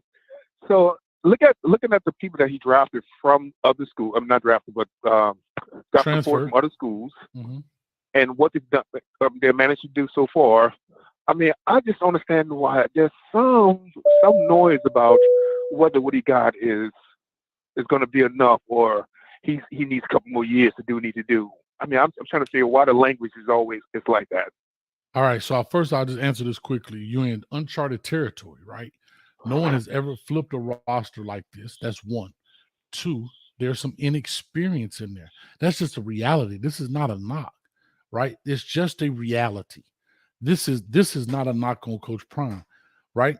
So when you talk about other coaches and they come in, most of them come with a history. If you really think about this, Coach Prime has been a head coach in college for 2.5 years. I'm just saying. And he's been on the winning side, right? He's been there for 2.5. Yeah, but still, you're 2.5 years. I'm not saying he won't win. You're asking me why are people questioning? Because one, he didn't follow the typical track, right? Play, went in. Like Brian Hartline's a perfect example. Brian Hartline is a perfect example. Was he Deion Sanders? By no stretch of the imagination. But he comes in, plays, went to the NFL, played with the Dolphins, blah, blah, blah, came in as, I don't know if he was an analyst. He kind of went up the ranks. Position coach, now he's a coordinator, right? Showed his worth in recruiting, yada, yada, yada, this, that, and the third. Okay? Then he did what?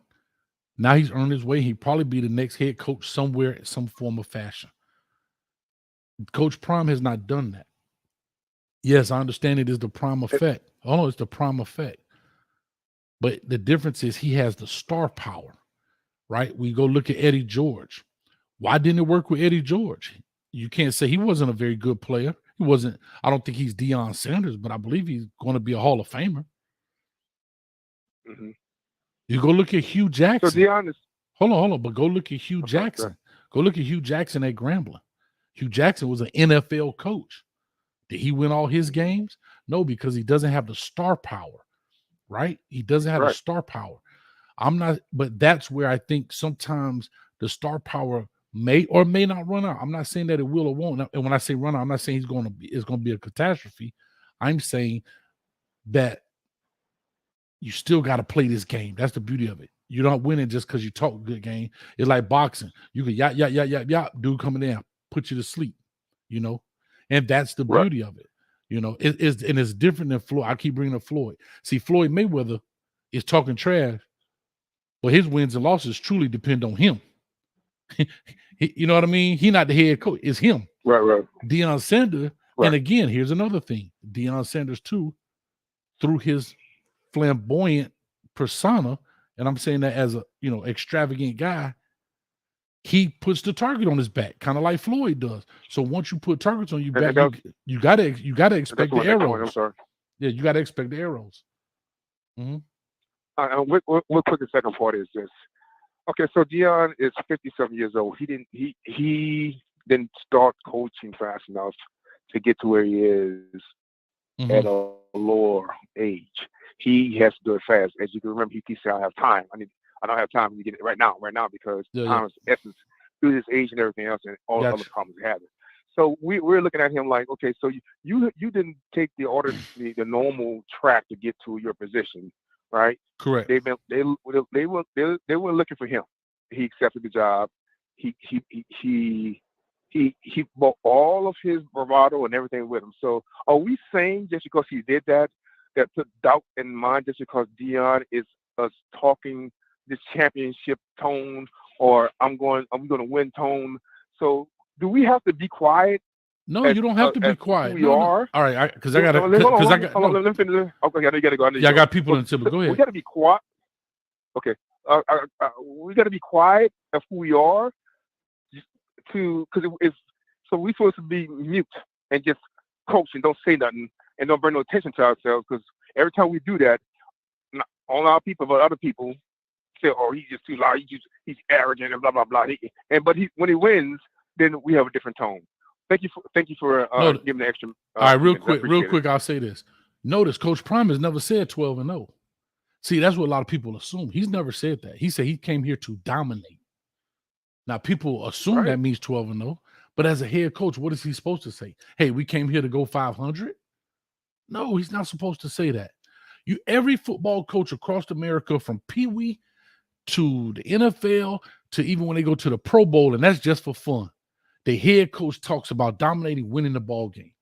So I think when people hear Coach Prime in his speeches, they hear a total different message than they hear from any other coach. And that's where the problem, I think, lies. Coach Prime's supposed to say, all right, guys, we're at Colorado, and I'm used to dominating, but y'all ain't going to dominate just yet. But no, he's not going to say that. Do you think the coach last year at Colorado that went 1-11 told the team, all right, guys, we're going to win 2 games this year, but if we win 1, we're going to be all right? No, nobody talks like that. But the thing that people hear is because he's saying with confidence, they turn that into 12-0. They turn that in, winning the chip at the very first year. And that's, I think, where the problem is. But what he's saying, and remember, he's also recording this for you to hear it. He is doing. He has changed recruiting, bro. He has done, and he is doing, and I applaud him for this. He is putting. And people are scared of that. Yeah, because guess what? These coaches who had to fight up the ladder, they had to fight their way up to get to these opportunities. He kind of just walked in. Think about it. He just kind of walked in. Yeah, you won. Think about it. What other coach you know? What other coach you know coached for 2.5 years at a historically black college and become a Power 5 coach?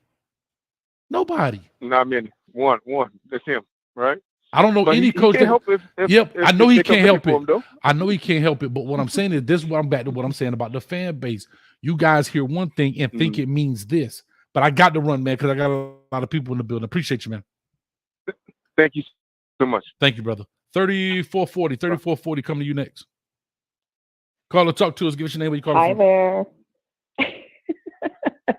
Oh, This this is Tanisha. Tanisha. How you doing, Tanisha? You call. Hold on. Matter of fact, let me lock this conference because that's what I The was going to do. conference has been locked. All right. So no more calls. We're going to run through the rest of these here. I got about 6 in the queue, and we'll walk it out. So I saw you put in the chat, people not going to like you after you get off mute. What's your thoughts on the topic? No, so first I was getting you need your pen ready because I have Colorado going 7-5. Oh, you definitely a hater. I You all the way live hater. I hope that I am wrong. But one of my main reasons is, and I've said this in other people's things, is I don't like the way their schedule is outlined. Like, I think that Washington State game at the very end before Utah might be a trap game. I don't like that they play like Oregon and USC very early in the season. I would like to see them play more at the end so they can get into their groove. And then obviously the TCU game is a toss-up. So that's kind of why I'm like, I don't know where to go with where I'm at, but there's a lot of factors that make me nervous with how the schedule is outlined. It's like they have those two real strong games. What is it, like USC, Oregon? And then their two next games aren't against great opponents. So you're telling me that you have to keep these kids focused, ready, locked in, ready to go for what, 6-7 weeks in a row until they get their break, and two of those games are really against really good teams. Makes me a little nervous. So anyway, so that's why I'm saying 7-5. Do I hope they win more games? Absolutely. But that's kind of where I'm at right now, is 7-5. I need to see more before I change my mind. So the question is, the game that hasn't been played is TCU. Do they beat TCU? You said it and I missed it. Yeah, I don't know. I think I don't know. I don't have enough. I feel like I don't have enough information to gauge. I am in Texas, so I'm getting the best of both worlds right now, where I'm hearing all of TCU and I'm hearing a ton of Colorado. So I just haven't heard anything that's making me change my mind one way or the other.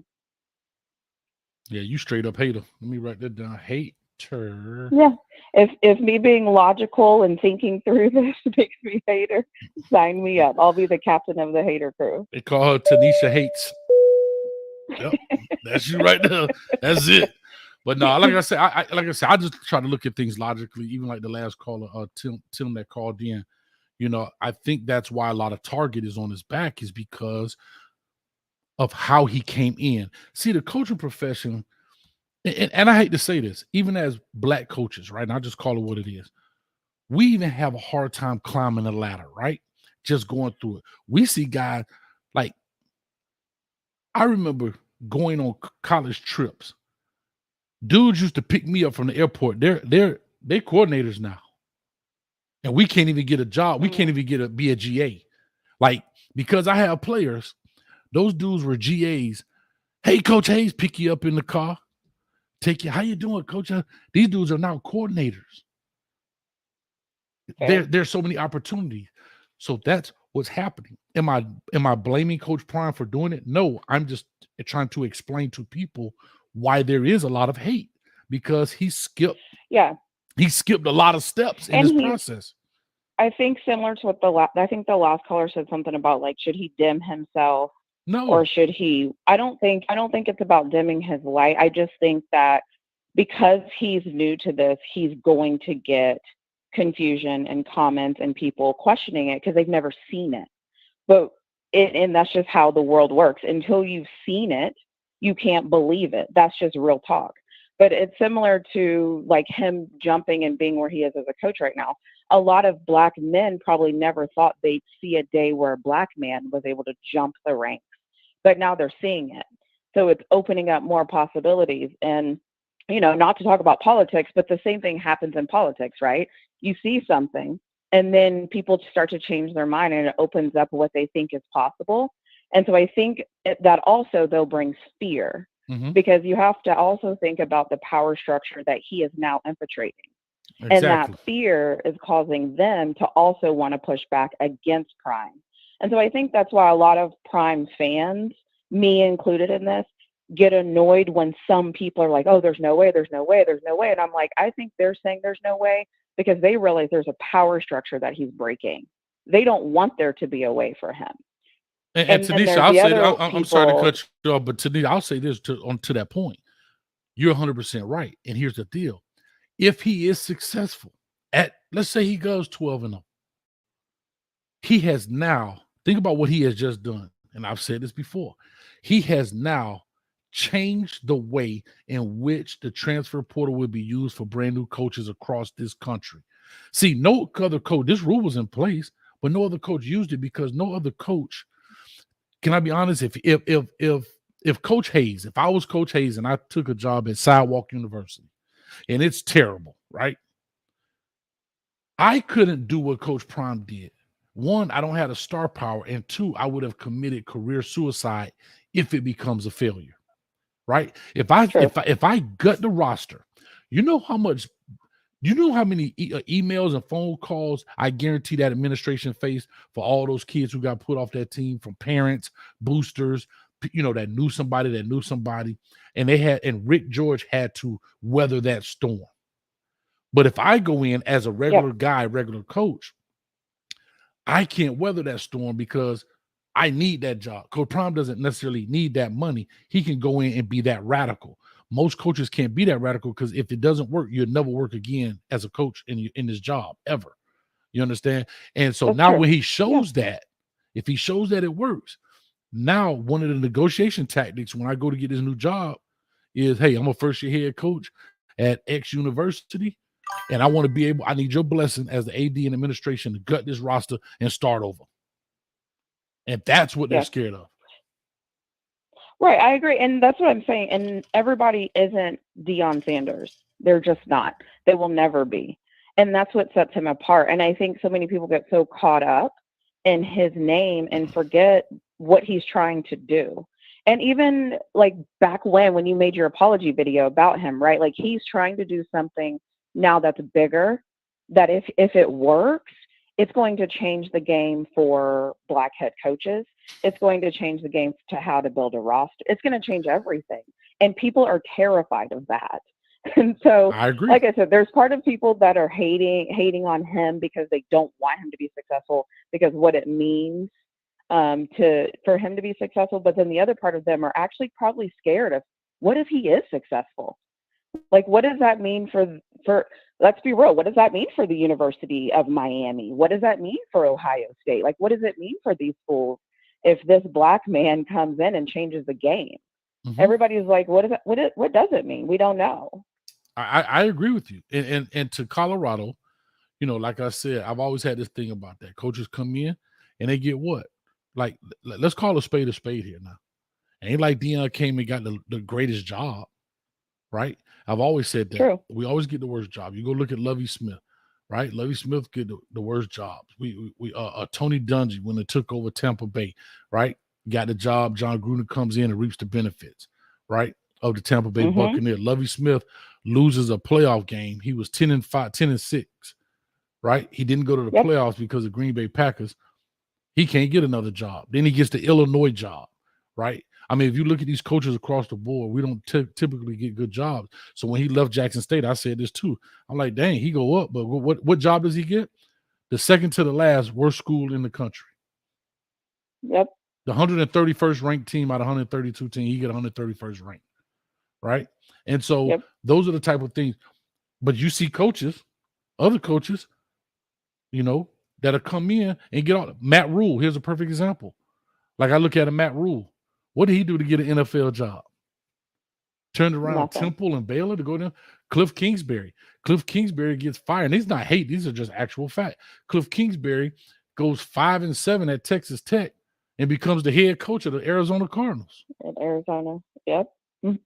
Like, let us go 5-7. You might hope you don't get another job. Yeah. No, I agree. And I think the other thing is too that I hope that people will do is, let's say the worst happens and they don't have a great season. Let's say they have a good season. Let's just say they're 6-6 for a year or 7-5. Oh, don't be playing devil's advocate now. We need to also celebrate that as a win, because if we don't support that improvement, we're going to be doing all of ourselves a disservice in the next few years. Like, because we're going to be part of that problem that's also messing up the system. So I just think that I don't like calling people delusional because they think they're going to go undefeated. That's great. Think they're going to go undefeated. I have no problem with that. But I do think that we need to be careful that we don't try to make his ceiling so high that we forget when he does accomplish something great. Mm-hmm. And that's my biggest thing, is like, I just want to make sure that we realize that, like, small progress is good progress, right? Like, you can read any book, they tell you 1% a day is the best you can do. Okay, well, if we apply that to football, it should be the same thing. I want us to make sure that we are staying focused on the big goal here, and not just this year he has to go to a national championship and he has to win, and because that's not fair. That's not realistic. If he does it, great, but let's also remember that if he doesn't, that's okay. Right. And that's okay. And that's because what's going to happen after that first TCU game is going to all the TCU blah blah is going to be either A or B. Is he going to be like, yeah, I told you that we're going to whip TCU, or I told you TCU is going to blah blah blah blah blah, and it's going to be some, well, it's going to be stank on them videos there. But let me see if I can get these other. I got 3 callers left in this joint, All right. man. Well, Tanisha, All right. I appreciate well, it. I also just want to say, I don't know what the chat is saying about me, but if y'all have something to say bad about me, I'm coming back in this chat as soon as I hang up this phone. Hashtag she coming. Hey, now we coming. Not I'm coming. She coming. Go get them. I'm coming back to this chat. Go get them. I love it. Appreciate it. All right. Thanks. Thank Bye. you. Bye. All right. Let me get into 0442. 044. Oh, doggone it. I done hit. I thought I hit E Brown button. 0442. 0442. I keep muting you. I'm sorry. Okay, go ahead. What's going on, man? I was just in the back chilling, listening to the show, man. It's Nick Bone again. Oh, okay, Nick Bone. What's up, man? You came back, or you never hung up? I couldn't tell. Oh man, shit, I'll come back, man. It really, I mean, the young lady, she spoke everything. It's just like I said, man. It's just crazy, man. First off, man, I want Coach Brown to go undefeated, man, but realistically, it's kind of not possible, bro. It's like, hard, man, but listen, it's hard. It is hard. Hold on. Here's what I'm saying. It is hard. And I'm just saying, saying 2 games, but Nick 2 Bone, 3 games. But Nick Bone, it's hard. It's possible, but Nick man. Bone, it is hard to do. Everybody, and here's where I go with my Colorado fan base. The first thing they bring up is Kent State. They almost lost to Kent State. And that was Georgia with abundance of talent. Luckily, they pulled it off because they have that much talent. It is hard to go undefeated in this deal, man. Like, think about it. They almost lost to Mizzou. Like, Mizzou ain't nobody. Let's be real. In the SEC, Mizzou ain't knocking on no doors. But they almost lost to Mizzou if it wasn't for Malachi Starks making that tackle. All I'm saying is that the undefeated expectation, is it possible? Sure it is. Right? But is it plausible? I don't know. That's where the difference lies. Because we're talking about Georgia. I got a thing to say about the JSU the when he was at JSU. Mm-hmm. Okay, man. He out-recruited everybody in the SWAC. There was no reason why he should lose any games in the SWAC. From recruiting all those guys being just flat out better player for player. Mm-hmm. That's not the case here. He flat. If you go into USC, you see UCLA, you look at those players flat on what they got now against the other players. It's not even close. So as a Colorado fan, you would think, okay, man, let's look at the players that we're playing against. Forget that we love Deion and he's this. Let me see where you guys' experience is, you Colorado fans that just became fans that are going to leave when he leaves, and all the real Colorado fans are going to be looking like, dang, why they leave so fast? I thought they was Colorado fans. Look at the other players on the other teams and evaluate those guys and see it's not the same. Mm-hmm. So when it's time to kick a field goal, I guarantee you Coach Prime ain't going to be throwing up the piece to go for 2. He going to kick the field goal because at this point, you're not the best player. When you played NCC Central, when you played them, you were the best team and you lost. Mm-hmm. Just being a football head, it doesn't go your way all the time. You got to make all the right calls. You got to put players in. I feel like a situation is going to come up where Shedeur is not going to have a good game. 4, 5, 6 games in, you got Oregon, USC. He might have to put the backup in. He might have to sit his son out. Nobody ever thought about this. It's just things you have to think about. Injuries, all of this stuff that you have to think about. You can't just say, "Oh, I'm gonna beat everybody" just because I just stepped in it. Everybody's just gonna lay down just because we got players out of the transfer portal that wasn't. I mean, you just got all he did was just go get players out of the portal that was from other schools. They probably didn't even play, and he just got a whole lot of them. That's why he was ranked so high. And I'll say, and Nate Bone, I'll just say this thing, and I always want to be clear. You have to be clear, because everybody likes to say this. Only thing Coach Prime says, he wants to dominate, right? That's it. And he's supposed to say that, right? He has stuff on the walls, like every other college got stuff on the walls, right? But I want people to understand that I don't want them to blame him. That's my biggest concern. Is when a tough game happens, I don't care who you are, a tough game happened. Let's go back to Georgia, Mizzou, right? Because I never thought Kent State was ever in the process of winning that game. I watched that game. But let's go back to Mizzou. It's a tough situation happening. I'm not saying they won't get them together, but these are the things that you got to go through and learn. These are the things that are totally different. And yes, does his NFL experience and his college experience help with those things? Sure it does, man.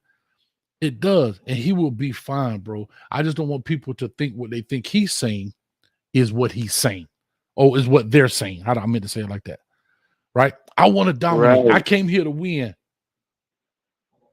Yes, he does.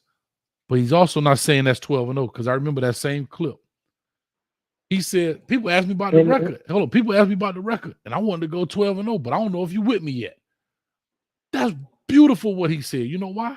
Because he didn't give he didn't put his expectation. He basically threw the ball back in their court to say, "Are you with me?" You understand? That's he's coaching. really trying to see who's with him. Yeah. He's trying to see who's with him when reality kicks in. What recruits are going to stay committed to Colorado? What fans are going to be there? Because that's important. If Shedeur goes out there and if he wins 3 games, he's going to get drafted. I feel like he'll get drafted. He'll be a backup quarterback. I pray that he's a starter at some point. But I'm still, at this point, I'm not going off the love that I have for the Sanders family. Sure. I'm going off the guys that's in the NFL. What's next? He wins 3 games, and y'all saying he better than Jalen Hurts without winning the Super Bowl? Like, come on, like, Little League and coaching Little League and coaching at Jackson State when you're better than everybody, that's not hard to do. That's why they were looking at him like, man, we love Prime, but I mean, we can't compete with him. It's best that he leaves, because at the same time, he can make history there. You probably get a Ray Lewis. You probably get all these guys that come in that could have coached at an HBCU that are motivators and understanding of kids to compete with Coach Prime. But with his name and his platform, no other coaches can compete with him at that level. Now it's more like, let's go with the X's and O's. All of the coaches that are in the FBS now, they're going off X's and O's. Coach Prime did a good job of getting coaches in that could do it for him. You'll see a lot of Sean, and you'll see a lot of the defensive coordinator doing the plays and doing all that stuff. But Coach Prime has to get it in his head that he can't go for 2. He can't put the 2 fingers up and say, just kick the field goal and that's a job, and let's motivate kids. Become a coach. Learn the game. You know what I'm saying? All that great stuff that he has to learn how to do, but he hasn't even played a game yet at a level that, you know what I'm saying, you can't just athlete everybody. And here's what I was going to say. You know I'll say this in conclusion, that because I got 2 more guys back here. I'll say this in conclusion. You're right. I watched some games. And there were some games, I think it was like 4th and 10 on their own 40, and they go for it. No need to go for it. Not like you're playing against the clock. And you get it because I'm just a better player, right? Like I'm just better. And I think he truly understands that. Don't get me wrong. I think Coach Prime truly understands that piece. And it's not about him as a person. It's about the players. See, can Coach Prime handle the pressure? Most definitely. But unfortunately, he's not playing a down. He has to get the dudes in the jerseys, in the uniforms, to have that same mentality. And I hate to say this, but I'm being for real. Think about what I'm about to say to you guys. And I've never been in the military. How long? Anybody been in the military? How long is a training for a job? Like you do a job or something, or boot camp is a couple of months or something. Somebody let me know, how long is boot camp? Right? How long is boot camp? That's my question. If somebody wouldn't mind putting that in the chat. He's got basically 85% or 90% of his team has come in after the spring game. Am I correct? Yes, sir. Okay. So if 80% of your team has come in after spring game, you remember all of these young Army is 9 weeks. Army is 9 weeks of boot camp. So that's 2 months, basically. 2 months in a week. Our Air Force is 8 weeks. I've been hearing about the Air Force. I don't know. People talk about the Air Force. Fly boys. But anyway, but basically 2 months. And again, I haven't been in the military, so I don't know. Maddie, what's up, man? Where you been, man? They spend that 2 months to try to retrain your brain to do it the military way, whether it's the armed force, whatever branch it is. All of these guys are coming from different places, Georgia, this place, that school, that school, with all of these different mindsets. And you have to retrain their brain, and they go to war September 2nd. Think about what I just said. All of these kids are ball players. They can play ball. Now, how good, how bad, that's another discussion. But they all were on teams. But they all coming from different philosophies, backgrounds, coaching styles. You're bringing them all together. That's why this is kind of like an experiment. And he's got 9 weeks, probably less than that. Most of these kids came in the summer, so yeah, about 2 months to get them together to go through their first war. This is their first tour of duty is September 2nd. And I'm not trying to make a comparison to football, so please, for those in the military, I know Tom Brady got in trouble about that, but, it's Coach Hayes Football. Relax. No, Coach Brown B. I mean, Coach Hayes, you good with the comparisons? No, I know, but no. No. But I was just trying to say that he has to see. It's not a Coach Prime problem. It's a make sure these players are on the same page issue. Because here's the biggest tell: everything is good right now. Adversity will set in at some form of fashion in a football game. That's when the true character come out about some of these kids. You're going to see a dude. Hold on. You're going to see a dude. They had that spring game. That wasn't adversity. None of them kids were on the spring. He said everybody's going in the portal. That's what he said. I know it, but none of them kids are there except a handful of those dudes. All of these kids have not. Adversity is running the stairs. But that's whatever. But I'm talking about when he had Jackson State in the spring, when he had Jalen Jones playing quarterback and Shedeur had to wait till he was eligible. Those guys all left. He also brought in guys, and he also brought in some guys that left as well. Yeah, but I ain't talking about Jackson State neck bone. I ain't talking about, no, that ain't ever. Adversity is when you, all of this hype, and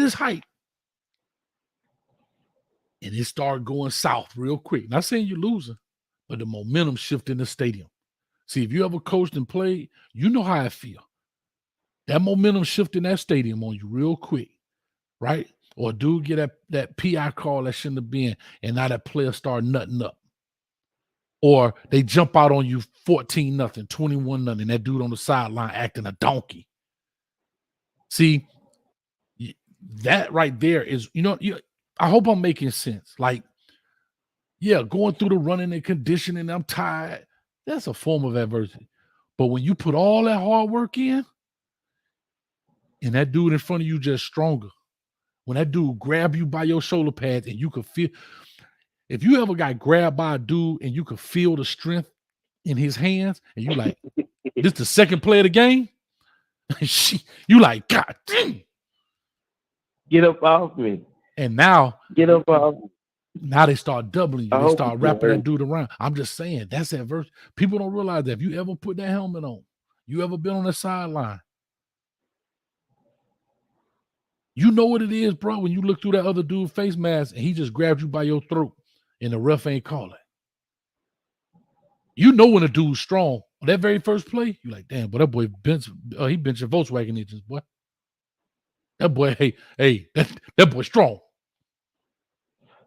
But on that, Coach Hayes, do you think they lack, still with going in the portal after, I still kind of think they lack size up just a bit offensively. I ain't gonna lie to you. Offensive line-wise, I feel like they're lacking it. Bad.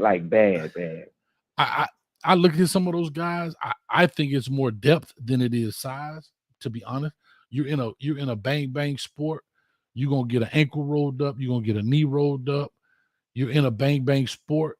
I know they have 2 depth, they got a 3 depth chart, but just because you got bodies, do you have quality? And that's the question you have to ask yourself. And that's everybody has that question, bro. I told you, Miami literally played first down, we lost a dude. Second down, the second team dude came in. On third down, we lost the second team dude. So in 3 football plays, we was on our 3rd offensive guard. That's just football. As Jonas say, at the end of the day, is what he say. At the end of the day, it's just football. And that's part of the game. Yeah. But bro, netball, I got to run, man. I got to get these other 2 out, man. All right, man. Thanks, brother. All right, E Brown for round 2, and then long snapper preacher, you're gonna finish this out with a break, man. E Brown, talk to me. Well, never mind. E Brown, talk to me. Hey, Coach. I stop in sometimes and get some fun about some of the conversation that was when you got on the topic about coaches and black coaches and whatever. Your phone going out. Your phone going in and out, E Brown. I'm not sure where you are. Okay, can you hear me now?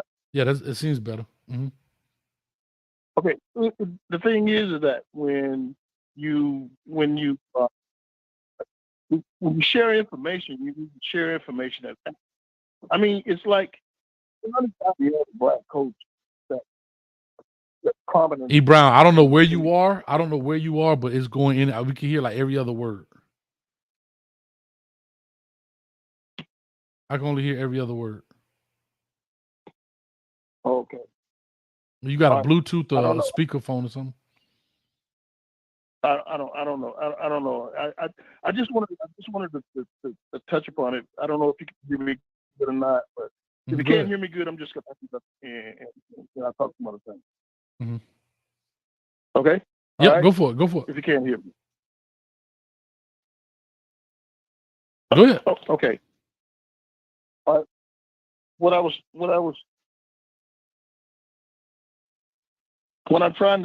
trying to share with you is the fact that, in college football right now, has anybody ever heard of Kevin Warren? Anybody know who Kevin Warren is? No. Educators, baby. Talk Kevin to Warren Kevin Warren right now is the Big Ten commissioner. He's black. He's the outgoing commissioner for the Big Ten. He's actually, matter of fact, he's going to be the president, the CEO and president of the Chicago Bears in a couple of months. Okay, you have that. You also have, you have James Franklin. Anybody know who James Franklin is? Mm-hmm. He's black. At Pittsburgh. He coaches Penn State. At Penn State. Mm-hmm. Coaches at Penn State. Also, we have Ryan Walters. You know who Ryan Walters is? Nope. Ryan Walters he's the Purdue. He's the head coach at Purdue University. Oh, sure is. Mm-hmm. I mean, so what I want to, I just wanted to share that. I mean, the athletic director for the University of Virginia. Anybody know who that is? No, I know Tony Elliott is black at Virginia, and we're gonna whoop they behind. But anyway, I got your point. So what's your point to it? Carla Williams it's Carla Williams is the athletic director at the University of Virginia. So my point is that when you're sharing information or when you're talking about the importance or of what black coaches or head coaches are paying to college football, you got to have your facts straight before you get on the air and you start sharing information with people. And we're talking as if we haven't made some semblance of progress when actually we are, but we're not talking about it. We're talking about Coach Prime, and we need to talk about Coach Prime because he's out there. He's putting it out there. Coach Prime is ultimate. He hasn't reached the ceiling yet. I think Coach Prime's ceiling is to someday become a commissioner or someday become the president of a university. I think that's where he's gone. And Interesting. as African Americans, we got to start, putting a ceiling to what we can accomplish, and worried about who doesn't like us, who's with us or whatever. So can I ask you this? Because I hear what you're saying, but I don't know where you're going. Hold on, Ibrahim. I'm serious. I hear what you're saying. I totally hear. I get where you're coming from, but I don't know where you're going. So you're saying that people brought this up, all those other coaches, Coach Prime, those things. Stop putting it. What ceiling? Like where are we going with this? A couple of segments ago, you had the young lady on talking about the head coaching and some of the stumbling blocks and some of the things that will hamper Dion and some of the other black coaches that may come along as a result of whether or not he fails or whether he makes it or not. Okay. And we have other examples within the NCAA that would show you that that's part of what she's saying is true, but you know what? We have examples that people have gone on to become prominent figures within the NCAA, and their concept of coaching, their concept of directing, and so on and so forth is readily accepted, and they are black. So, hey, listen, I'm all for Coach Prime succeeding and what have you, but man, he's got to win games. He's got to win games. Of course. Okay. So let me say this. So let me ask just a few quick questions, because you did all that pontificating. That led us. We made 4 left turns and we right back to where we started. Or 3 left turns. So yes, I get where you're coming from. Yeah, there are examples of James Franklin, so forth and so on. But I think where that was going was more of saying, look, again, this guy didn't take the traditional route like James Franklin, right? Like Tony Elliott, like any of these other black coaches that we have around the deal, right? Like Tony Dungy. And I mean, we can go down the list. Art Shell, if you want to go back some days, Mike Tomlin. He was a superstar who came into coaching. Do you really think in the coaching profession, just the coaching profession, that people give credit because you coached some little league football, right? No. Do you really think that? No, but yeah, you would. But you have to understand, we're talking about think about Coach Prime. Just think about it. We just talking. We're talking the fandom, and I don't want to go down the road because we've been there already. But we're talking about who he is, the persona he carries. Another thing that they don't like is he is revealing, it's kind of like Illuminati, bro. He's revealing certain secrets about coaching when you put the camera up there, right? Some stuff is in-house. Well, what has he done? He's opened up the doors for the world to see with well-off media and all of those. And that's fine. That's his prerogative. And some people don't like change. And I think that's where the problem lies. But I've always had his back, because I said when Nick Saban started landing helicopters at kids' high school, everybody praised that. That was a recruiting tactic and a recruiting ploy. Do you think when you land at Opelika Airport on a private jet from Alabama, you need to take a helicopter to Miami Central High School? I can get to Miami Central High School probably in 10, 12 minutes from Opelika Airport. No, that's a recruiting ploy. But everybody praised Nick Saban for that. But when Prime, flamboyant and show off and blah, blah, blah, therefore it's a problem. He opens up the media. He brings in social media. He brings in social media. He's going against the status quo of what it is in coaching. And he's also doing it. He didn't come up the ranks. I think that's a big problem in the coaching community. People won't say that out loud, but they got hate for that, because I had to spend 20 years coaching before I got my first opportunity. This dude been a coach at an HBCU for 2.5 years, and he got his chance. They didn't say nothing when he was at Jackson State, because he's not a threat at Jackson State. Now he becomes a threat at Colorado. And now that he did his experiment by gutting the roster, guess what, bro? If this thing works, like I'm telling you, if Coach Prime mess around and win 9 games easily, like people say 9-3, he has literally changed the outlook in the landscape. Hold on. He's changed the landscape and the outlook of how people come in first year jobs forever. I really do. Mhm. Coach, how quickly do we forget the depletion of the football team took place when Mel Tucker took over from Michigan State about 2 years ago. He started that concept about 2 years ago. See, that's what I'm talking about. Yes, he did Mel start. Tucker started Yeah, it. but he didn't gut. Mel- Mel Tucker brought in guys. He didn't gut guys. There's a difference. Mel Tucker brought in 40. Hold on. Mel Tucker brought in 40. Lincoln Riley brought in 40. But now you have to also remember this too. They're not Deion Sanders. They're not microscoped. That's the difference.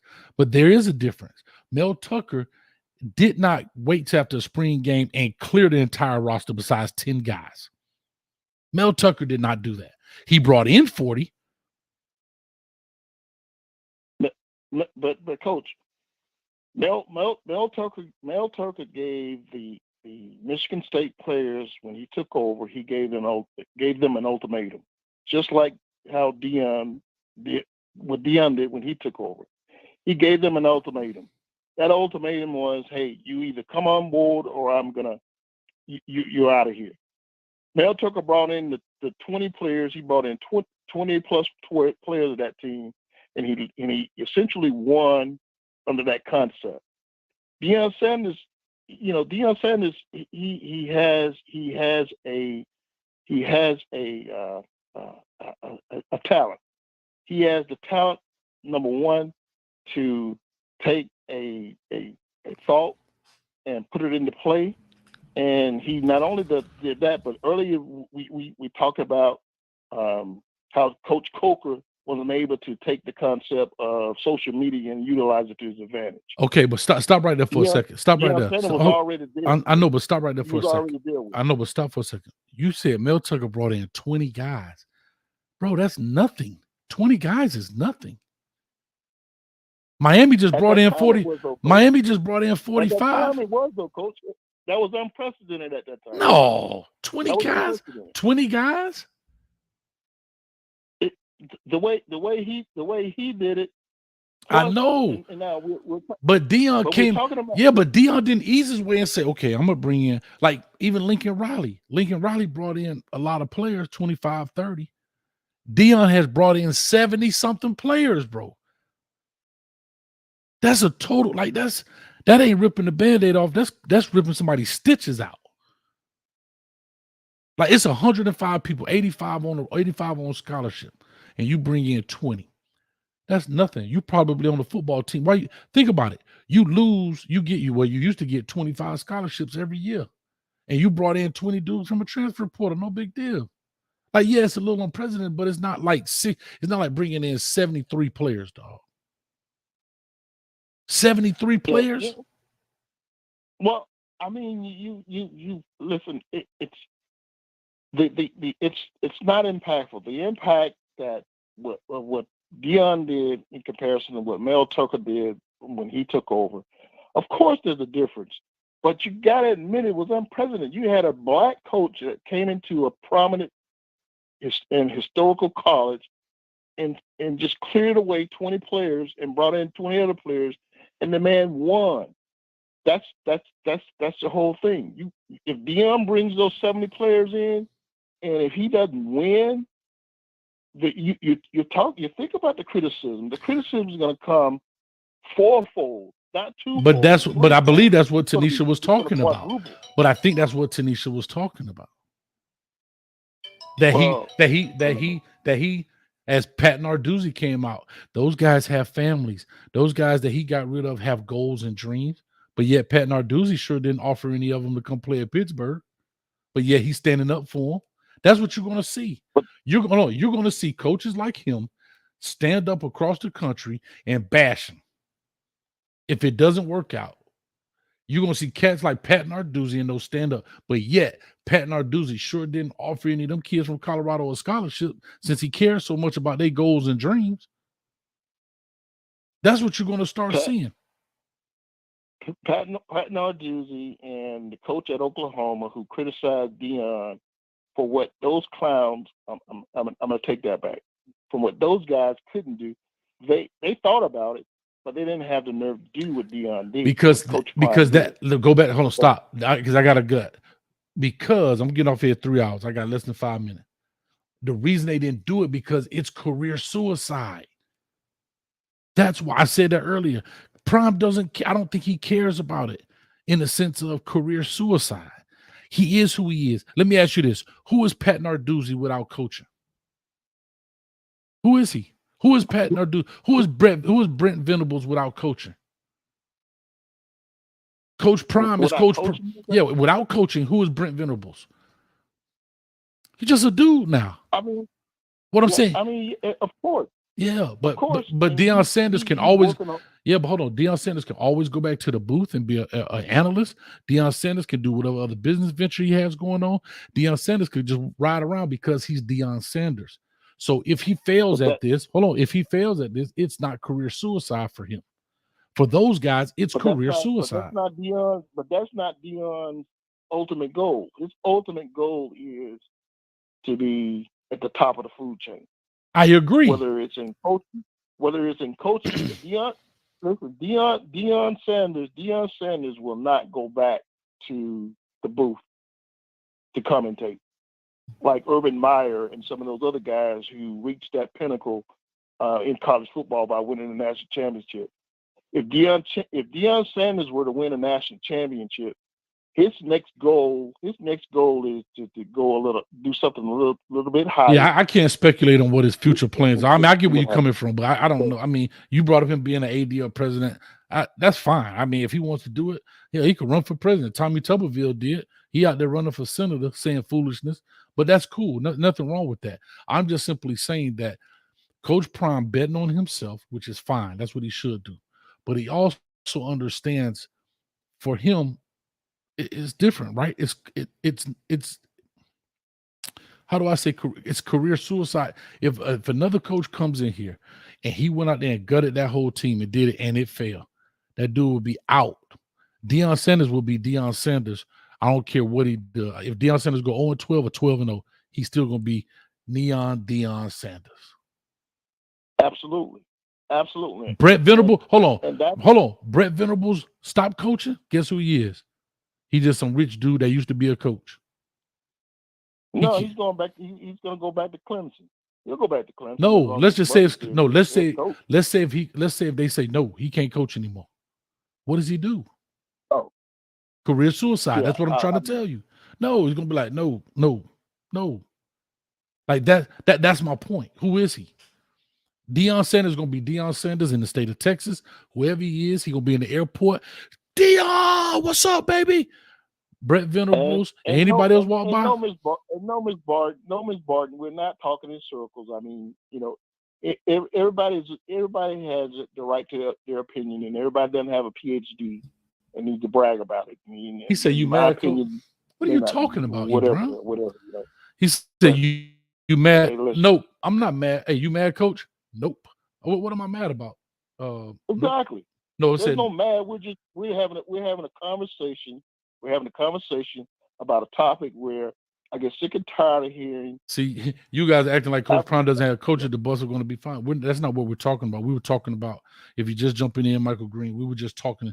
I don't know. I'm tired of explaining it, man. Just rewatch it, man. Go back about 10 minutes. You'll catch it. But anyhow, I'm gonna say this, Ebron. I'm getting out of here because it's too. Look at that. I said I have less than 5 minutes. I got 30 seconds. We'll be on here 3 hours. All right, I just wanted to bring it. Hey, listen. Every once in a while, I talk to the delusional fans, and then sometimes I have to come in with some with the heavy hitter. Okay, that's just the way it is. Ms. Barton. I'm sorry, Dr. Barton said she triggers you. Are you triggered, Ebron? Hey, listen. Are you triggered? It's not. It's not. Are you triggered, my brother? I'm not triggered. I just don't like when I feel like I'm being passively bullied. Man, let me go over here and just tell you something, man. All right, Coach. Good night. E. Brown, I like you, man. But I'm gonna slap that face just because. Get that crap out of here, man. All right, man. Let me go and get our praise break, man. Real quick. I'm gonna actually let him be the last word before I get into the praise break. So long snapping preacher, go ahead and get your Vaseline on your lip and your chapstick. I know you're ready. All right. Let me put E. Brown in the background. All right, real quick, man. Thank you everybody who watched Prime Time Talk. Thank y'all so much, man. This has been a great show. 3 hours, 2 hours over what I was supposed to be doing. We literally been over 200 people in here the entire night. They call me Coach Hates, and I got my receipts on my shirt. I love it, man. We just having fun, having a good time. Appreciate you, everybody that came back, everybody that hollered at us. Don't leave out of that. I see them numbers going down. Y'all gonna need some of this GOD. You understand me? Long snapping preacher, holler at them, baby. Let me wake up the preacher. Wake up, man. Preacher up there sleeping in the pulpit. Sorry, Coach. I had you on mute. You had me out too long. You had me out. I've been on this for 1 hour and 4 minutes. All right. You hear me, Coach? Waiting on you, brother, man. Okay, here we go. Praise break. Don't leave. It's time for the word of God. Somebody can use this. God giving this moment for you if you ain't ever been to church or whatever is going on. Look at God using me to reach out over a podcast, a coaching podcast, to reach out to you. Anyways, 1 Thessalonians 5, verse 24, New International Version. The one who calls you is faithful, and he will do it. If you are aligned with Christ, and if you calling out of faith, and if you asking out of faith, and you praying out of faith, the one who calls you is faithful, and he will do it. The one who calls you to your purpose. I actually have a pretty crazy story where I prayed for some 2 years ago, and I thought it should just come right away.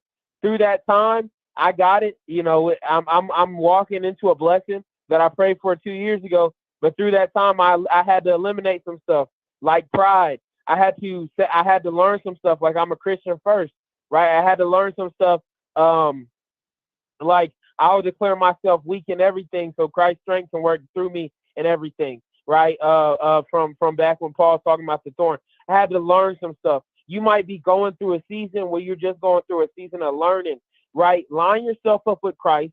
Make sure what you're asking for is Christ-like, and I promise you will get it. I know a mentor of mine. He has a Christian. It's a church mixed with a gym, right? And over 144 young people have been saved through that ministry. And I remember it was a crazy story.